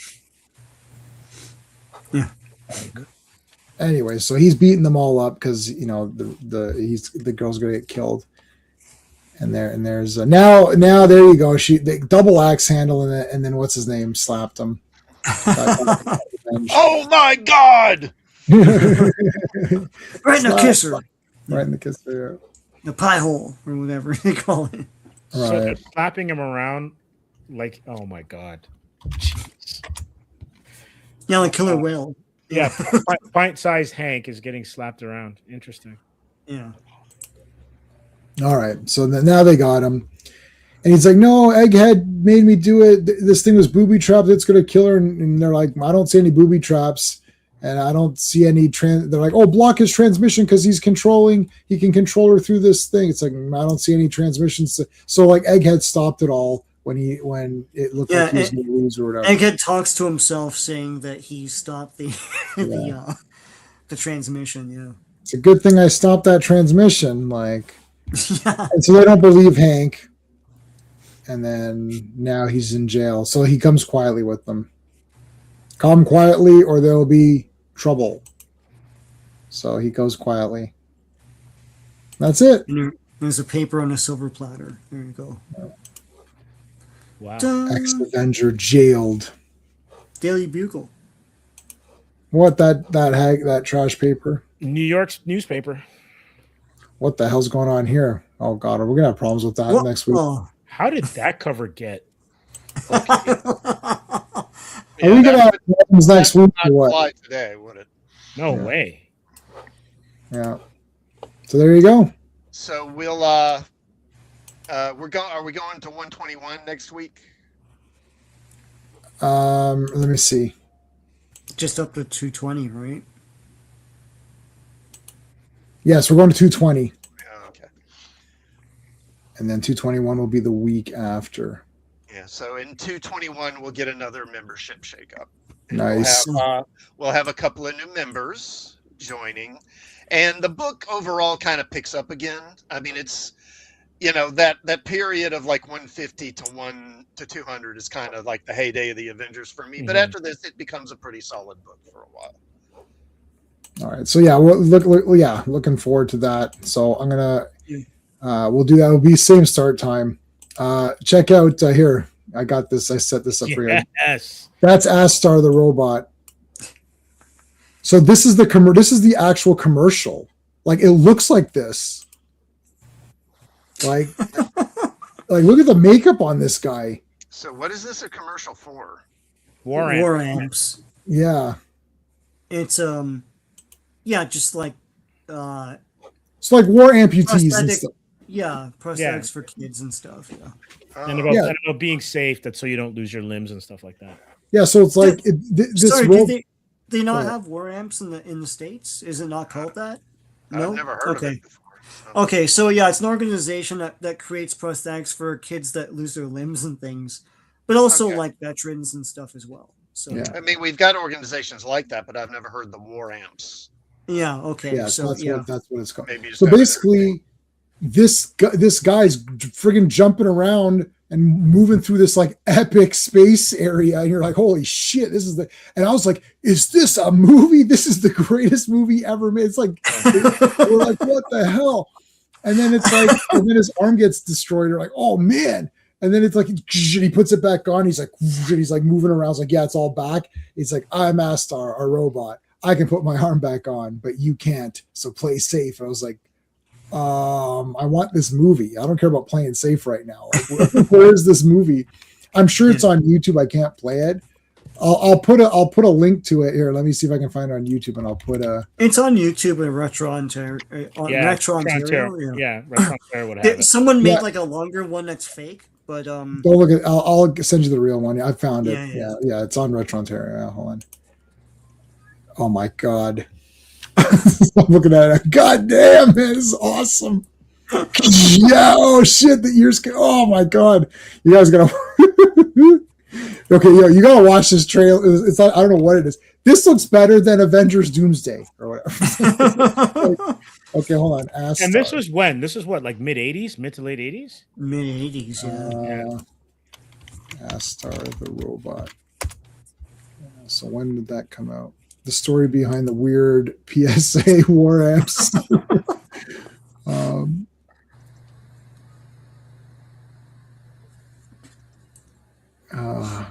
I don't know when the year was. Oh, you guys got, so there it is. The link's in the chat there for you guys to check out. And It's pretty badass. And then someone like, what is this? Like, I gotta get like a shirt of this or something. I wonder if there's a t-shirt. I bet you there's a t-shirt, Astar. Let me see. I'm gonna make my own thing for this. No, Astar, the robot. Nobody made a shirt of this? That's shocking. Yeah. That's very shocking. Huh. I feel like that's like definitely a shirt guy or whatever.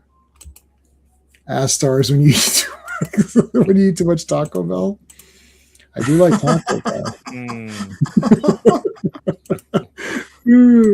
Did I show you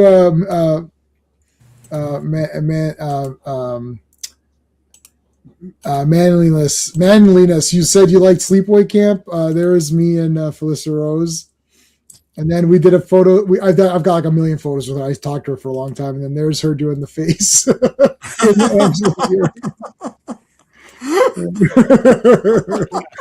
That's for you, manliness. I like that she's into it. Oh, she is super into it. Yeah, I know. I wanted to look at the Molecule Man. This was 1984. That's when it first debuted. Wow, it looks insane for 84. But yeah, it's nuts. Yeah. Oh yeah, so here he is. Yeah, okay, this is the one. This is the one I remember. Yeah. Yes, this is it. He doesn't look that. Does he have this? He must have the face, right? Yeah, he does have the face. He has like the lines on his face. He looks more like a pipsqueak in the other one or whatever, but he's not. Yeah, I'm not sure what happened there. I don't know if someone thought he was Dudley Moore or something like that. Yeah. But he doesn't look that way normally. Oh, that's a custom. Yeah.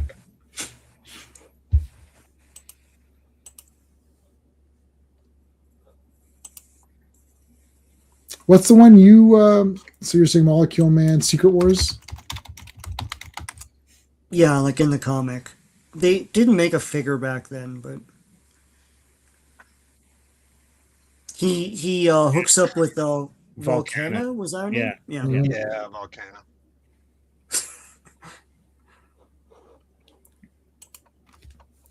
Try Shirt Punch. Okay, I'll check Shirt Punch.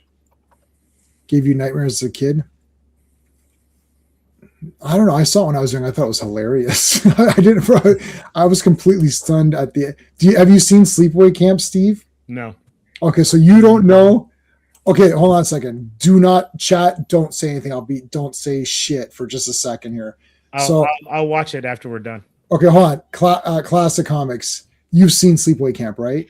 Yeah, I think I did, but it's been a long time. Okay, so hold on a second. So Steve doesn't know the significance of that face. Of that face, yeah. Oh my god, I can't believe it. I can't believe this is happening. You are going to be absolutely check the year of it first. Hold on a second. Sleepaway Camp is 1983. So in 1983, however old we are, we didn't see it in 1983. I was 12, I guess. Yeah, so I was okay. So I didn't see it at that point. Nightmare Fuel. So I didn't see it. So, and I'm watching this with my cousin, and she's like 3 or 4 years, like 4 or 5 years old, younger than me. So she's like 7 or something. We're watching this movie, and this ending came up, and I was like, what in the hell is happening right now? I couldn't understand what was happening. I was like, we need to rewind this. What is happening here? It was absolutely Havoc. Who are you talking to right now? This isn't like, I own them all and on Blu-ray. No, don't spoil shit. I'm gonna listen. You don't, guys. Give Steve this one. Give Steve this one for a second.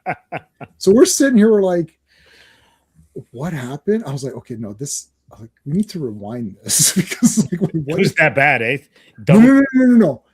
Sleepaway Camp's awesome, but Sleepaway Camp Part 2 and 3 are masterpieces. But Part 1 is a serious movie. It was a serious. It's a serious movie. It's a serious movie. It's a slasher. It's a serious movie. There's like a and then Sleepaway Camp Part 2 and 3 are just Sleepaway Camp Part 2. There must be like 50 victims, like not on screen, but like everybody. You put in Sleepaway Camp Part 2, every person you see dies. Like I think there's literally one, because they're gonna pan. There's like a ton. Mm-hmm. And you're going to be like, yeah, they're all dead. Like, it's crazy. Yeah. Part 1 has James Earl Jones's dad. Yeah, James Earl Jones's father. Yeah, he was an actor too. Yeah. So. Yeah. Okay, so it's a short movie. You need to watch that and message me immediately. Like, this is unbelievable. This is like, you've seen Planet of the Apes, right? Sure. Yeah, okay. This is the horror movie Planet. Like everyone, it's like everyone knows this ending. There's people that just know this without. It's like, oh, is that the one with this? Right?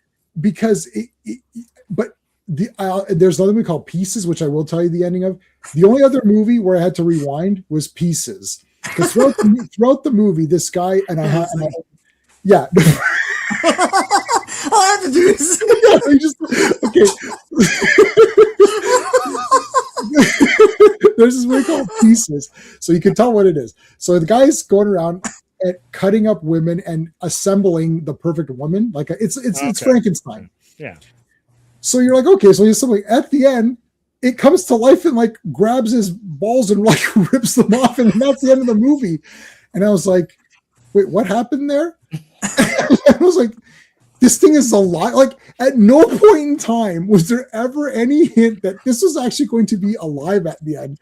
Right. It's alive for 1 second at the end, and the movie's over. You're like, what the shit? So I had to rewind him. I was like, wait a minute, did I miss something here? And someone I had this on VHS. I was like, what? That was a head scratcher. Like, but it's like a realistically low budget horror movie. Like, why? What? There's actual science at the end. Like, it doesn't make any sense. Like, it's like Stepfather. Yeah, Stepfather. I like Stepfather too. I don't own Stepfather 1. I haven't seen that in a long time. But no, dude, Sleepaway Camp. So the fate. Even with us building this up, you're still gonna be like, what the hell? There's no predicting it. Because it's out of nowhere. You're just gonna. It's cray, huh? It's legit awesome. So I talked to her for a long time about Sleepaway Camp. I walked with her. It was at Niagara Falls Comic at Frightmare at the Falls, and I walked with her. She came out of the hotel, and I happened to be there. And I was like, "Oh my god!" And she's like, "Yeah, walk with me." So I walked with her with her luggage all the way to her table. Talked to her all the way there. She set up her while she was sitting up. We talked and talked. We talked more. And then we were talking so long that Steve and Owen were like, Jay, we got to go. I had to cut it off. I was like, okay, I got to go. When have you ever told this celebrity at the autograph table? I've got to go. I missed talking to, they went and stood in line for who was Keith David. They stood in line for Keith David, talked to Keith David, both of them, and left. And I missed it. They're like, "Oh, we wanted you to come take a picture with Keith David." I was like, I was talking to Felissa. So, anyways, that was a great con because I talked to everybody, and the Terrifier people were there, and I talked to each one of them for a long. Even Lauren, who played the girl in part 2, Sienna, I talked to her for a long time. We went through my tattoos and what I should get, to fill. Like we talked a long time. Nice. Stephen and I talked a long time with her. That was an awesome show. The only person I didn't talk much to was David Morrissey, who played the governor and thing. But he also but I got him to sign a Doctor Who thing because he played in an episode called The Next Doctor. You've seen that, right? Classic Next Doctor. Yeah. Where they think he's the future incarnation of the Doctor, and you know what? He's not. And he's not. He's the governor, and he is a very mean person. Like, he's a bad guy. He's a great guy, though. We interviewed him for the channel. Oh, yeah, super nice, super nice guy.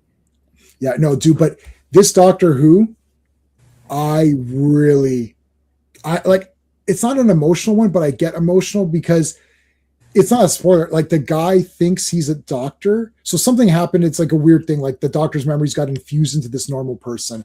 And he thought that he was like a future incarnation of the doctor. So but in his time, he really tried to become the doctor. So he has the TARDIS, but his mind can only imagine a certain thing. Like the TARDIS is like, it's like a dimensional spacecraft, right? So he just has a hot air balloon, but it's blue. And he's like, oh, that's my TARDIS. And he has a sonic screwdriver, but it actually is just a screwdriver.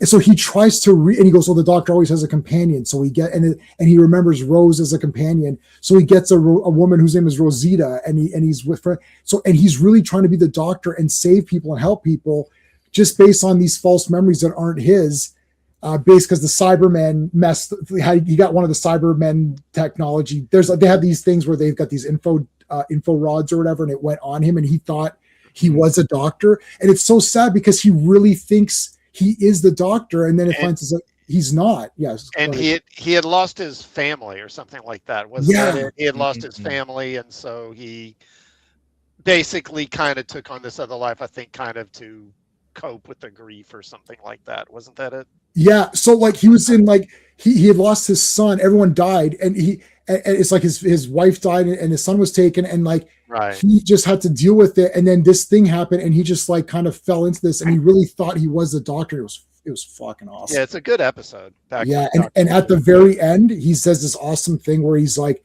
I know this man, the doctor. He has saved this place 1,000 times over, and not once has he ever been thanked. But today he will be like, thank you, sir. And like, yeah, it's so good. This is a Christmas episode.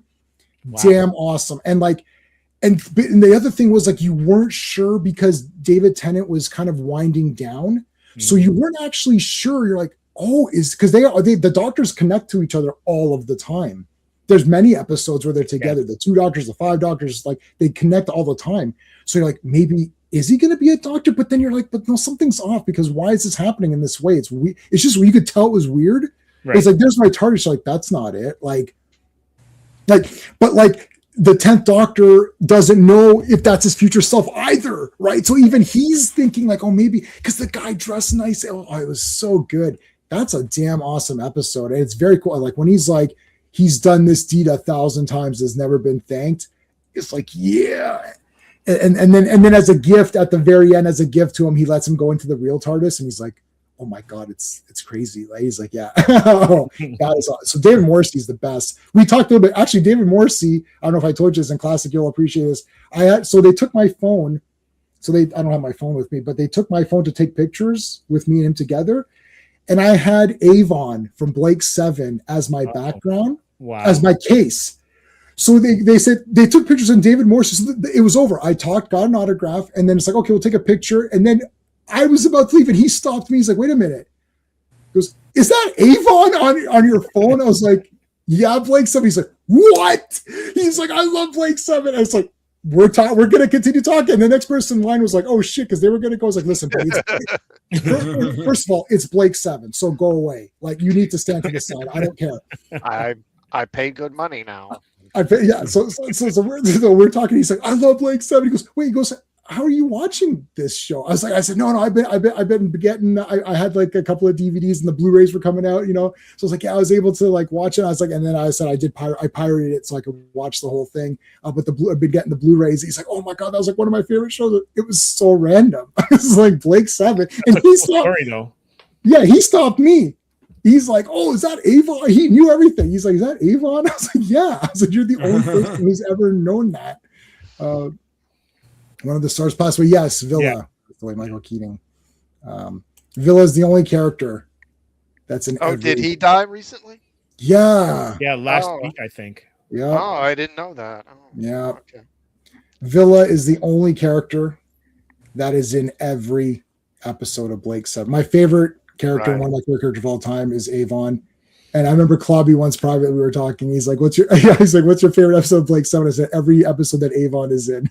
He's like, he's in 51 out of the 52. I was like, right. So my first favorite episode is episode 2 to 51, and my second favorite episode is episode 1. He's not in it. So is that like the entire original cast? Are they all gone now? What's her name? Jenna's, I believe, alive, and so is still around. Callie, and so is oh no, and Thing is alive. Oh god, the guy that replaced Blake, Tarrant. Oh, I'm giving. Shit, I shouldn't have said that. That was a big spoiler because Sean hasn't watched them yet. But man, Del Tarrant, it has to be. Like, we've debated, my wife and I, we've actually had actual debates talking, and we're like, I don't know, he's pretty awesome. He might be like number 2. She really likes, because when we first watched, like, man, this Tarrant guy's fucking awesome. But then you watch a few times, like, this guy's really damn awesome. It's like, I don't know, he's pretty good. And we're like, shit, are we going to say that because nobody's better than Avon, that's obvious. But like, I never really warmed up to him. Oh, really? Yeah. I don't know, man. Especially when the brother, that one where you had to go to that weird game thing, you had to fight in that maze thing, like that was awesome. Spoiler from 50-year-old show. I know, but Sean hasn't seen it yet. And it is called Blake 7, so it's slightly weird. Wait a minute, Blake is not in every episode. That's weird. Anyways, listen, it's Terry Nation, and you have to, if you've watched Survivors or anything he does, do not get attached to any characters. Like, that's like, just don't get attached because you're going to be disappointed. You're going to be disappointed. But anyways, so we're gonna leave it at that. But Avon, yeah, Avon and Villa, it's kind of like Kirk and Spock. You know, their bickering was always fun. Clobby saved me on one. I talked to him privately about one episode that I was very upset over something that Avon does with Villa, and he goes, oh my god, Clobby has memorized everything, and he was like, he goes, the way Avon is talking, he goes, look at how he's talking, Jay. He's like, why would he talk like that? I was like, oh, you're right. It's like he would never talk like that. He's like, yes, he didn't want to find Villa. There's a thing where he has to. It's like, I don't want to spoil it, but like he has to find him, and it's like, oh shit, you're right. He was talking really weird. He's like, that's why. Because I was like, when they yes. Drop the weight. Yeah. And then oh my god, and he goes, you see, yeah, and you can see he's acting weird, right? And he's acting weird because he doesn't want to. But there's other things too where they said they're going to kill those guys, and he's like, listen, I'm not going to sacrifice guys unless there's a damn good reason for it or whatever, right? Like, well, that's what made Avon such a compelling character, though, is because you don't know. Sometimes he just might kill you or turn on you. You don't know. Avon's origin. I know this is the Blake 7 stream for a second, but it's only 4 seasons, 13 episodes a season. Avon's origin doesn't happen until mid-season 3. Like, Rumors of My Death. Is that season 3? I think it's season 3. I don't remember for sure. It's like literally Blake 7, Rumors of Death. Blake 7 episodes. Yeah, Rumors of Death. I think it is season 3. But series C. So they do ABCD. So it's series 3. Dude, series 3, you finally learn like something about the character, and that's my favorite episode. You know what Clobby's favorite episode was? Blake, which is crazy to think that that's his favorite episode. That's insane. Yeah, it's a weird one to pick. Goddamn, he goes, call me crazy. I was like, it's Blake? I was like, he's like, that's my favorite. I'm like, okay. He saw that first. Clobby saw Blake first. That was the first episode he ever saw. Oh, really? Oh, wow, that's weird. That's crazy weird. Mm-hmm. That's like I saw Friday 13 Part 5 first. I mean, I'm sure that. I mean, it's Clobby, so I'm sure it wasn't. But I'm wondering if he wasn't like mixing up the one where they find that other guy. No. It's the one it's the one where you're like, oh, holy shit! It's that one. That's his favorite episode. Huh. Isn't that weird? And that is the first one he saw, which is just, I mean, I don't even know what to say. That's just crazy. Once the Blu-rays, we've already repeated that show 2 or 3 times. We're just gonna repeat the shit out of it. Like that's my top 3 favorite. The top 3 best shows, Doctor Who, all of it except for the shitty ones at the end. Star Trek, the real Star Trek, all 735 episodes minus the ending of Enterprise, which is the worst thing ever. And Blake 7, that's your top 3 shows. You could arrange them in different spots, but if those aren't your top 3 shows, then you don't know what you're talking about. It's like those are your top 3 shows. You can change the order. I'm not saying the order is stuck. If that's not your top 3 favorite shows, you need to reevaluate your shows. You could throw in like Downton Abbey because that's in there too. For me, I like Sherlock Holmes, Jeremy Brett. I like Wonder Woman, so Batman 66. Those can, that after the top 3 or 4, you can kind of have your own order, but those are the real top 3. Sprinkle them any way you want, right? yeah. I'm giving you the ability to change the order of them, but those are your top 3. You could say Star Trek's first. I know some people want to say Star Trek. But that's fine. All right, that's it. We talked a lot. Thanks, guys, for being here. Next week's going to be fun. Tomorrow's Dollman versus. It's 20 minutes of footage wrapped around 1 hour of recaps. I couldn't believe it. I was like, "Are we gonna review? How are we gonna review this?" I'm giving it 0 out of 10. Like, there's no movie. I gave Dollman 8.5 out of 10. That's a great movie with Tim Thomerson. It's very cool. Dollman versus Demonic Toys. I mean, that's just like Charles Band needs a paycheck or whatever. There's nothing happens. Anyways. All right, guys, we'll see you tomorrow. Thanks, Classic. Thanks, Steve. Thanks, Sean. Right. See you guys. Bye. Later, guys. Hey friends, you've just been listening to J-Man, and he is the smartest person who ever lived. So make sure you like and subscribe.